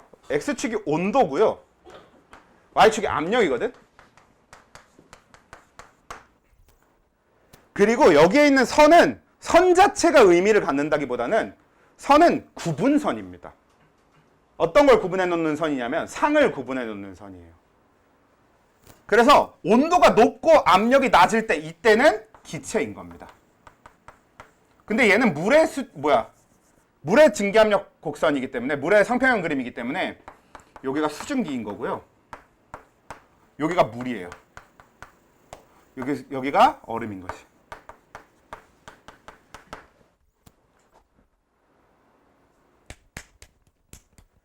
그리고 요거는 나중에 한번 얘기할 건데 좀 그냥 단순하게 그려보면 요거 이제 뒤쪽에 더 나오는 내용이거든요. 화학 평형 쪽에 가면 나오는 내용인데 한번 그려보면 일반적인 물을 제외한 다른 물질의 상평형 그림은 이렇게 생겼습니다. 여기가 기체고 여기가 액체고 여기가 고체예요. 모든 물질은 다 저런 식의 그래프를 가지고 있어. 단 물만 거꾸로 되어 있습니다. 뭐가? 물하고 얼음 사이의 곡선의 기울기가 음수인 게 유일하게 물만 그래요. 물을 제외한 다른 모든 물질은 곡선상의 모든 그래프들이 전부 다 양수 기울기를 갖고 있거든. 근데 얘만 음수 기울기를 가지고 있어요. 물하고 얼음 사이가. 이게 굉장히 특이한 특징을 갖게 되는데 일단 이건 뒤에 화학 평형 때 다시 다루기로 하고, 자, 요게 물의 상평형 그림인데 어차피 이것도 뒤에 나오는 내용이긴 하지만 나온 김에 한번 정리를 해보면 물하고 수증기 사이의 곡선은 중간에 끊기거든. 일단 물하고 수증기 사이의 곡선이 뜻하는 게 뭔지 생각해보면, 자, 원래 한 요쯤에 있는 점의 온도와 압력을 가진 상태에 H2O가 있어. 그럼 걔는 무슨 상태로 존재하겠어? 물로 존재하는 거야. 근데 걔를 내가 온도를 높여. 그럼 이 점이 어느 방향으로 이동해? 온도를 높이게 되면 점이 오른쪽 방향으로 이동하게 되는 거지. 그럼 오른쪽 방향으로 이동하다가 이 선을 넘어가면 어떻게 돼? 수증기가 되는 거지. 그러니까 얘는 뭐야? 결국은 상변화의 기준선이거든. 그래서 우리가 얘를 기화곡선이라고 부르는데 명칭은 안 중요해. 뒤에 그 평형 파트 가서 다시 다 정리할 거예요. 그래서 요 선을 넘어가게 되면 이제 기화, 수증기가 되게 되는 건데, 근데 얘는 그렇고, 그럼 얘는 요 선은 얘가 이쯤에선 물이었다가 온도를 낮추게 되면 얼음이 된다는 얘기인 거죠. 그치? 그러면 그 기준선이 되는 게 여기잖아요. 그리고 이 선은 그럼 결국 뭐가 결정하는 거냐면 증기압력이 결정해요. 그치? 만약에 물의 증기압력이 낮아진다고 해봅시다. 그러니까 우리가 설탕물을 만들어줬어. 그럼 물의 증기압력이 낮아져. 그러면 어떻게 돼요? 모든 끓는 점이 다 높아지게 되겠지. 그러면 물의 증기압력이 낮아짐으로 해서 물과 수증기 사이의 선이 이렇게 바뀌는 겁니다. 그쵸? 그래서 지금 얘는 원래 이름은 상평형 그림이거든? 근데 이걸 뭐라고도 표현할 수 있냐면 증기압력 곡선이라고 표현할 수도 있어요. 왜? 이 선이 의미하는 게 결국 뭐야? 상변화가 일어날 때의 증기압력을 의미하고 있는 거기 때문에 그래요. 그러니까 증기압력이 낮아지면 상변화 곡선이 내려가는 걸 볼 수 있습니다. 같은 온도를 기준으로. 그러니까 원래는 끓는 점이 올라가니까 오른쪽으로 이동했다라고 생각할 수도 있는데 그건 압력을 고정해 놓으면 오른쪽으로 이동하는 게 맞고요. 근데 온도를 고정하면 어떻게 돼? 내려가는 게 맞죠. 그래서 같은 온도를 기준으로 증기압력이 떨어진다. 증기압력 내림으로 볼 수 있는 거지. 근데 이게 물의 증기압력이 내려가잖아요. 그래서 물의 증기압력이 내려가면 여기 물과 수증기 사이만 내려가는 게 아니라 같이 내려갑니다. 물과 관련된 모든 압력이 다 내려가는 거예요. 이거는 좀 더 엄연하게 따지려면 물하고 얼음 사이의 상변화의 평형 때문에 그런 거긴 한데 그거는 우리가 황원 때도 안 다뤘지만 화투 때도 안 다뤄. 물하고 얼음 사이의 상평형은 얘기하기가 좀 더 복잡해지기 때문에 안 다루는데, 그래서 결국은 그냥 물의 증기압력이 낮아지면 얼음하고 물 사이의 상평형 그림, 증기압력 곡선도 낮아지게 되는 거야. 그러니까 이 곡선 자체가 증기압력에 의해서 설정되는 곡선이라서 그래. 그래서 전체가 다 낮아지기 때문에, 그래서 그럼 어떻게 돼? 우리가 같은 여기가 1기압 기준선이라고 해봅시다. 실제로 1기압 기준선이 이쯤 되거든요. 그러면 1기압을 기준으로 여기가 100도씨인 거라서 100도씨를 넘으면 수증기, 안 넘으면 물인 거였거든. 근데 증기압력이 내려가니까 100도씨보다 한참 높은 데에서 끓는 점이 형성되게 되는 거지. 근데 어느 점도 마찬가지야. 여기가 0도씨인 거예요. 그래서 여기를 넘으면 물, 여기보다 낮으면 얼음인 건데 그 선이, 그 온도가 더 낮아지게 되겠지. 이러면서 어느 점 내림이 일어나게 됩니다. 그래서 이게 어느 점 내림인데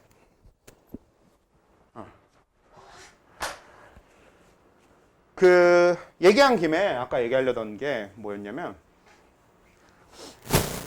물론 지금 여기가 100도씨이기 때문에 얘는 한참 더 높은 온도에 가야 되긴 하는데, 보통 이 상평형 그림을 이루고 있는 각각의 선은 끊어지지 않고 쭉 영원히 연결되거든요. 근데 얘 물하고 수증기 사이에서는 끊어져요. 그게 무슨 소리야? 끊어진 데 넘어가면 무슨 얘기예요? 물하고 수증기의 구분이 없다는 얘기인 거지. 그러니까 지금 이 선이 결국은 각각의 상태를 구분해주고 있는 거거든? 근데 이 선이 끊어지는 거야, 중간에.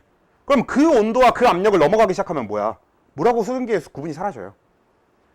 이거는 물뿐만 아니라 모든 물질이 다 똑같이 공통적으로 나타나는 거거든? 우리가 그 구간을 뭐라고 하냐면, 그러니까 액체와 기체의 구분이 사라지는 구간.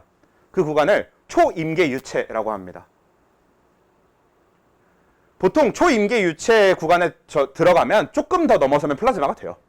보통 그래서 초임계 유체를 플라즈마랑 요즘은 그냥 똑같이 보는 경향도 강하고 그래. 이 초임계 유체에 대한 것도 구체적인 거는 뒤에 상평형 때 또 다시 정리를 할 건데, 상평형을 굳이 지금 이런 걸 좀 같이 설명하면서 하는 이유가 뭐냐면, 상평형을 지금 우리 그 남은 시간에 따라서 상평형 부분을 되게 짧게 하고 끝내야 될 수도 있어서, 그래서 좀 미리미리 같이 설명하는 겁니다. 아무튼 이렇게 두면 이렇게 이 상평형 그림을 통해서 보는 게 제일 좋은데, 이런 의미로 증기압력이 내려가게 되면 끓는 점 오름과 어느 점 내림이 같이 일어날 수밖에 없는 거다 라는 얘기입니다. 그리고 이걸 우리가 묽은 용해의 총괄성이라고 하는 거죠. 그래서 이게 묽은 용해의 총괄성인데요. 자, 이제 시작을 해보면, 묽은 용해의 총괄성은 아니다, V가 아니지, P지.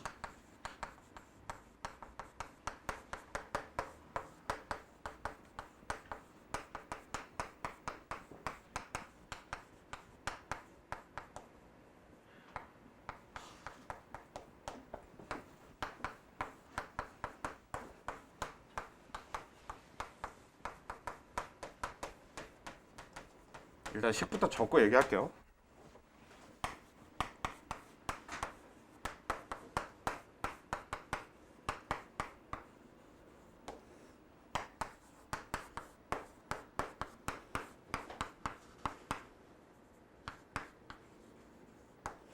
자, 여러분들이 이제 알아야 될 세 가지 공식이 되는 거거든요. 그러니까 묽은 용해의 총괄성 각각에 대해서 실제로 계산하는 방법들이 되는 겁니다. 일단 정리를 해보면, 첫 번째, 증기압력 내림은 아까 얘기했다시피 증기압력 내림 자체가 결국 어떤 방식으로 일어나는 거냐면, 물 분자에 우리가 용질을 넣어줌으로 인해서 용질이 물 분자가 증발하는 걸 방해하는 거지. 근데 이게 되게 신기하게도 실제로 정확하게 용질 분자의 개수만큼 방해를 하게 됩니다. 그러니까 용질 분자가 많아지면 많아질수록 더 많이 방해를 하는 거지. 사실 당연한 거잖아. 근데 그게 그냥 개념상으로 많아지니까 늘어나더라 정도인 게 아니라 비례해요, 정확하게. 그게 저 그래프가 되는 겁니다. 저 식이 되는 거예요. 델타 P는 무슨 뜻이냐면 증기압력 내림이 되는 겁니다, 제가. 저게 뭐냐? P 용매는 용매일 때의 증기압력을 뜻해요. 그리고 P 용액은 용액일 때의 증기압력을 뜻하거든. 그럼 델타 P가 뭐냐면 그 차이 값이에요. 그러면 방향이 어떻게 되냐면 P 용매 쪽이 더 크니까 P 용매 빼기 P 용액이 되는 거지. 그게 델타 P야. 근데 결국은 델타 P는 그러니까 용액하고 용매, 요걸 먼저 여기다 적어 놓을까요? P 용매 빼기 P 용액인 거지. 근데 이 차이 값이 정확하게 용질의 몰 분율에 비례하게 됩니다. 아까 얘기한 대로 용질 몰수가 늘어나면 정확하게 딱 늘어난 만큼 용매의 증기압력을 떨어뜨려요. 근데 물론 이거는 왜 몰 분율로 해야 되냐면 용매 분자가 많아지면 많아질수록 방해를 덜 받겠지. 그래서 용매 분자에도 영향을 받기 때문에 몰 분율로 계산해야 되는 거야. 단순 몰수로 계산할 수가 없어요. 용매가 늘어나면 방해를 덜 받으니까. 그래서 몰 분율로 계산하게 되는 건데 그냥 단순하게 용매 이 증기압력에다가 용질의 몰 분율을 곱하면 정확하게 얼만큼 떨어졌는지가 나오거든요. 근데 여기서 식을 좀 이거 해볼게. 자, 근데 델타 P는 요건데 얘를 식을 이렇게 해볼게요. P 용매 빼기 P 용액은 P 용매 곱하기 X 용질이니까 얘를 P 용액은으로 식을 바꿔볼게요. 그럼 식이 어떻게 표현되냐면 P 용매 1 빼기 X 용질 이렇게 정리됩니다. 왜? P 용액 1로 넘기고 얘를 넘기면 P 용매 빼기 P 용매 곱하기 X 용질이거든요. 그럼 P 용매로 묶어주면 이렇게 정리되는 거 맞지? 그치? 근데 1 빼기 X 용질이면 뭐예요? 되게 당연한 얘기거든? 자, X 용질이 뭐야? X 용질의 계산식은 결국 용매 몰수 더하기 용질 몰수 분의 왜? 이렇게 하면 그 용액의 전체 몰수가 나오는 거잖아. 분의 용질 몰수 이게 용질의 몰 분율이거든요. 이게 용질 몰 분율식이야. 이걸 1에서 빼면 그치? 용매 몰수 더하기 용질 몰수 분의 용매 몰수가 나오지. 그럼 그거 뭐야? 용매 몰 분율이지. 그래서 이렇게 정리가 되는 겁니다.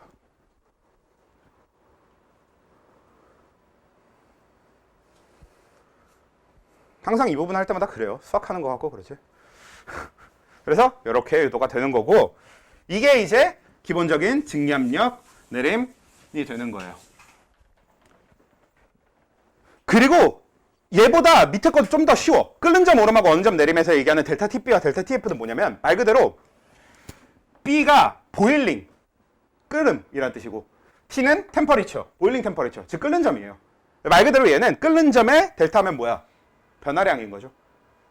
아래 거는 어느 점인 거죠. 프로즌 템퍼리처 변화량이 되는 거죠. 근데 얘네들은 되게 신기하게 이거는 이제 과학자들이 굉장히 머리를 싸매고 연구를 했어. 근데 정말 신기하게 KB랑 KF는 뭐냐면 상수예요. KB는 몰랄 오름 상수란 이름을 가지고 있고요. KF는 몰랄 내림 상수란 이름을 가지고 있거든. 그래서 얘네들은 상수인데 뭐에 의해 결정되는 상수냐면 용매 종류에 의해 결정되는 상수예요. 그러니까 용매마다 갖고 있는 상수 값이야. 변하지 않아. 심지어 용매 종류에만 영향을 받아요. 그 외에 그 어떤 영향도 받지 않아요. 대표적으로 물 같은 경우에는 KP 값이 0.56인가 그렇고요. KF 값 같은 경우 0.28인가 그렇거든요. 그러니까 물은 어떻게 되는 거냐면 1몰랄이 될 때마다 끓는 점이 0.56도씩 올라가는 거고 그리고 1몰랄이 될 때마다 어느 점이 0.28씩 떨어지는 거예요. 0.28이 맞나? 맨날 잘 기억이 안 나. 어느 점 그 KF 값은 잘 기억이 안 나는데 아무튼 안 외워도 돼. 문제수 줘. 그래서 몰랄 내림 상수, 오름 상수는 문제 주는데 근데 문제는 뒤에 몰랄입니다. 사실 과학자들이 머리를 싸고 고민한 이유가 뭐냐면 끓는 점 오름 어느 점 내림을 쭉 그러니까 실험을 쭉 해놓고 다 값을 얻었어. 근데 값을 얻어놓고 아무리 우리가 기존에 알고 있던 퍼센트 농도랑 몰 농도를 이용해서 비교를 해봐도 절대 안 나와.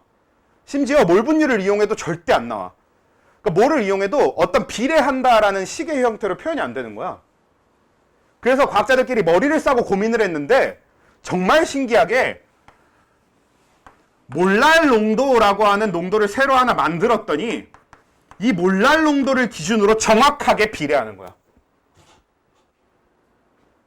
그렇게 탄생한 게 몰랄 농도라고 하는 화학에서 여러분들이 배워야 될 세 번째 농도가 되는 겁니다. 퍼센트 농도, 몰 농도, 몰랄 농도. 자, 그래서 몰랄 농도는 뭐냐면 자, 원래 농도 우리가 정리할 때 뭐라고 했었냐면 얼만큼 진한가를 표현하는 거였잖아. 그래서 원래 얼만큼 진한가기 때문에 항상 식은 어떤 형태가 될 수밖에 없어. 용액분의 용질이었어. 퍼센트 농도는 용액의 질량분의 용질의 질량이었고 몰 농도는 용액의 부피분의 용질의 몰수였죠. 그치? 근데 몰랄 농도는 뭐냐면 1몰랄이 될 때마다 끓는 점이 0.28씩 떨어지는 거예요. 1몰랄이 될 때마다 어느 점이 0.28씩 떨어지는 거고 그리고 1몰랄이 될 때마다 그래서 몰랄 농도도 일단 분모는 용질이 맞고요. 몰수가 맞습니다. 그대로 쓸 거예요, 용질의 몰수는.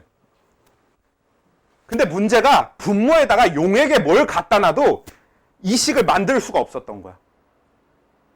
근데 정말 신기하게 분모에 용매의 질량을 갖다 놓으니까 정확하게 이게 맞아떨어진 거죠. 그냥 그렇게 만들어진 농도입니다. 저 몰랄 농도는 다른 값어치가 전혀 없고 딱 이 두 개의 계산을 위해서 만들어진 농도예요. 끓는 점 오름과 어는 점 오름이 정확하게 맞아떨어지는 농도가 저 몰랄 농도밖에 없어서 만들어진 거예요. 그냥 의도를 갖고 만들어진 농도인 거죠. 그래서 몰랄 농도는 용매의 질량 분의 용질의 몰수인데 여기서 용매의 질량은 킬로그램을 기준으로 합니다. 그러니까 우리가 몰농도, 여러분들 그 몰농도의 정의를 얘기해보지 않은 적이 오래됐겠지만 한번 정리를 해보면 몰농도는 사실 용액 1리터에 들어있는 용질의 몰수였단 말이야. 마찬가지로 몰랄 농도는 그렇게 표현하면 뭐야? 용매 1kg에 들어있는 용질의 몰수인 거지. 제일 중요한 건 제가 용매의 질량이라는 게 제일 중요해요. 용액의 질량이 아니라. 근데 사실 생각해보면 우리 한번 생각해보자. 자, 결국은 이 모든 게 용매가 용질한테 얼만큼 방해받았느냐에 결정되는 거지. 그러니까 그럴듯해, 몰랄 농도. 저렇게 딱 해놓으면 용매가 용질한테 얼만큼 방해받느냐 맞잖아. 그치? 그래서 그럴듯합니다. 사실 이거 용매 몰수로 했으면 KP, KF 값만 바꾸면 그대로 맞아 떨어질 수 있어요. 근데 사실 이걸 용매 몰수분의 용질의 몰수를 하게 되면 숫자가 너무 작아져. 그러니까 상수값이 너무 커져야 되는 거야. 그러기 싫어서 용매의 질량을 기준으로 해놓은 겁니다. 자, 그래서 요게 우리가 이번 주에 하려던 용액 파트의 내용 전부거든. 물론 우리가 중간중간에 정리해야 될 것들이 몇 가지 더 있었어요. 근데 생략을 한 거야. 원래 이제 단원 구성이 어떻게 되어 있냐면 물에서 증기압력을 정리하고 넘어온 다음에 용액 파트에 들어오면 처음에가 퍼센트 농도, 몰 농도, 몰랄 농도에 집중하는 파트가 하나 있어요. 그리고 사실 여기서 농도 하나를 더 다룹니다. ppm이라고. 혹시 ppm 아십니까? ppm은 퍼센트 농도랑 똑같은데 퍼센트는 몇을 기준으로 하고 있는 거야? 100을 기준으로 하고 있는 거지. 그래서 곱하기 100을 하잖아요. 그래서 ppm도 똑같아. 용액의 질량분의 용질의 질량 여기까지 똑같거든, 퍼센트 농도랑. 근데 곱해주는 게 100이 아니라 10의 6제곱입니다. 10만인 거죠, 그죠? 그게 ppm이에요. 얘는 용액 10만 g을 기준으로 그 안에 들어있는 용질의 양. 보통은 뭐야? 굉장히 양이 적은 것들에 대해서 많이 쓰지. 그래서 우리 ppm 쓰는 거 보면 보통 어디에다 많이 써? 미세먼지, 초미세먼지 이런 거에다 많이 쓰는 거야. 걔들은 질량이 굉장히 작기 때문에. 그래서 ppm도 다루는데, 그래서 퍼센트 농도, ppm 농도, 몰 농도, 몰랄 농도 이 네 가지에 집중하는 파트가 용액 파트의 첫 파트가 됩니다. 그래서 거기서는 보통 뭘 시키냐면 농도 전환을 시켜요. 퍼센트 농도를 몰 농도로, 몰 농도를 몰랄 농도로, 몰랄 농도를 퍼센트 농도로, 퍼센트 농도를 몰랄 농도로, 몰랄 농도를 몰 농도로 서로 전환시키는 거. 전환 연습은 다음 주에 할게요. 그래서 농도 전환 연습은 다음 주에 하고, 그러고 나면 그 파트에서는 진짜 그 농도에만 집중하려고 농도 전환만 주구장창 시키고요. 그러고 나면 그 다음 파트가 묽은 용액의 총괄성이에요.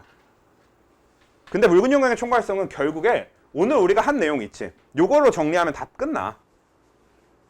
그리고 결국엔 사실 저는 왜 이런 방식, 왜 이런 순서로 설명을 했냐면 몰랄 농도를 먼저 설명한 다음에 이걸 설명하는 것보다 결국 총괄성을 먼저 설명하면 몰랄 농도가 왜 만들어졌는지까지 얘기할 수 있으니까.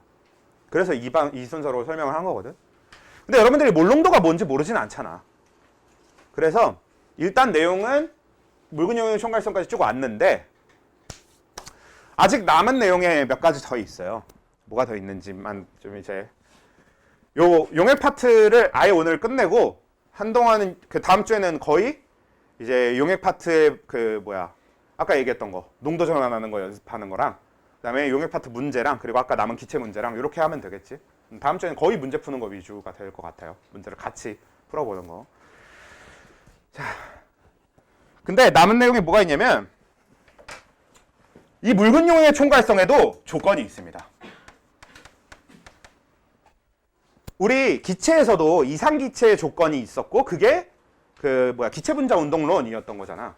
그것처럼 묽은 용액의 총괄성도 이 식들이 그대로 적용되기 위한 조건이 있어요.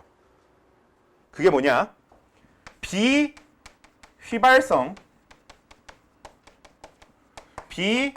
비전해질인 용질이어야 돼요. 그러니까 용질이라고 하는 게 우리가 물에 녹여줄 걸 얘기하는 거잖아. 그 용질이 비휘발성이고 비전해질이어야 돼. 하나씩 얘기를 해보면 일단 비휘발성이 엄청 훨씬 중요한 조건인데 이 식 자체가 비휘발성일 때만 쓸 수 있습니다. 휘발성이면 아예 못 써. 근데 휘발성이 무슨 뜻이냐면 왜 휘발성일 때 못 쓰는지가 되게 단순한데 휘발성이라는 것 자체가 뭐야? 증발이 잘 일어나는 것들을 얘기해요. 맞아. 뭐 끓는 점이 굉장히 강한 거. 불에 잘 타는 건 가연성이에요. 가연성은 휘발성이랑 다릅니다. 이게 오해하기가 쉬운 게 휘발성 물질의 대부분이 가연성이다 보니까 휘발성이랑 가연성이랑 같이 쓰다 보니까 휘발성을 다 가연성이라고 받아들여주는 경우가 있는데 사실은 달라. 휘발성은 증발이 잘 되는 걸 휘발성이라고 하거든. 근데 이 휘발성이 어떤 왜 비휘발성이어야만 되는 거냐면 용질이 자 휘발성은 어떤 걸 기준으로 사실 우리가 휘발성이라고 부르려면 증발이 잘 되는 기준이 있어야 될 거 아니야. 그 기준이 물이에요. 물보다 증발이 잘 되면 휘발성입니다. 그럼 되게 단순해. 휘발성 용질을 넣게 되면 이걸 관찰할 수 자체가 없어요. 왜? 물보다 걔네가 먼저 증발해서 다 사라져버릴 테니까. 물이 끓을 때 되면 이미 그 안에 들어있는 용질은 다 날아간 상태예요. 휘발성이면. 그래서 그러면 휘발성 용질을 녹여놓고 끓이잖아? 100도씨에서 끓어요. 그 전에 이미 다 용질이 다 날아가 버리기 때문에. 그래서 아예 이 얘기하는 의미가 없는 겁니다. 비휘발성은. 근데 비전해질은 얘기가 좀 달라요. 비휘발성은 얘가 휘발성 용질에 대해서는 아예 이 얘기 자체가 불가능한 거라면 비전해질은 전해질이라면 좀 바꿔서 적용해줘야 되는 거예요. 왜냐? 자, 결국은 이 모든 얘기가 뭐야? 용질이 물을 얼만큼 방해하냐지. 그러니까 결국은 우리가 넣어줬을 때 입자수에 비례하는 거거든. 근데 물에다가 전해질을 녹여주게 되면 무슨 일이 생겨? 자, 설탕을 녹이면 설탕 입자 하나가 들어가면 입자 하나가 생기는 거지. 근데 NaCl 하나를 넣으면 수용액 안에 입자가 몇 개 생겨요? 2개 생기죠. Na 플러스 하나, Cl 마이너스 하나. 그리고 우리가 그렇게 이온화되는 것들을 뭐라고 불러? 전해질이라고 부르잖아. 그래서 전해질이 되면 효과가 늘어나는 거지. 그래서 만약에 내가 설탕 용액이 1몰랄 농도야. 그러면 여기다 1을 대입하면 되거든. 근데 NaCl 수용액이 1몰랄 농도면 이 자리에 그 몰랄 농도가 1몰랄이니까 1을 대입하는 게 아니라 대신에 몇을 대입해야 돼? 2를 대입해야 되는 겁니다. 실제 효과가 2배니까. 이런 방식으로 전해질일 땐 좀 다르게 대입해야 돼. 어떤 것도 있냐면 몰 분율은 그냥 단순히 2배인 건 아니에요. 계산 자체를 다시 해야 돼. 왜? 분모도 같이 변하잖아. 몰랄 농도는 분모가 용매의 질량이니까 분자의 2배만 해주면 되거든. 근데 몰 분율은 분모가 전체 몰수잖아. 그치? 그러니까 내가 물이 1몰 있고 설탕이 1몰 있는 상태에서 몰 분율을 구하면 2분의 1이 나올 텐데 물이 1몰 있고 NaCl이 1몰 있는 상태면 분모가 같이 바뀐다고. 그래서 몰 분율을 따로 다시 계산해서 넣어줘야 돼. 몰랄 농도 쪽은 훨씬 편해. 그냥 그 이온수가 되면 그 이온수 배수만큼 그냥 넣어주면 되고. 이게 전해질일 때 사용하는 방식입니다. 오케이? 이 모든 걸 이제 우리가 같이 연습을 할 건데 애초에 저번에 드린 화투 프린트 자체가 우리 다 뽑아드렸었죠? 거기 다 내용이 있을 거고 연습이나 이런 구체적인 거는 다음 주에 이제 쭉 해봅시다. 오늘은 일단 개념만 쭉 정리하는 걸로 목표로 했고요. 고생들 하셨어요.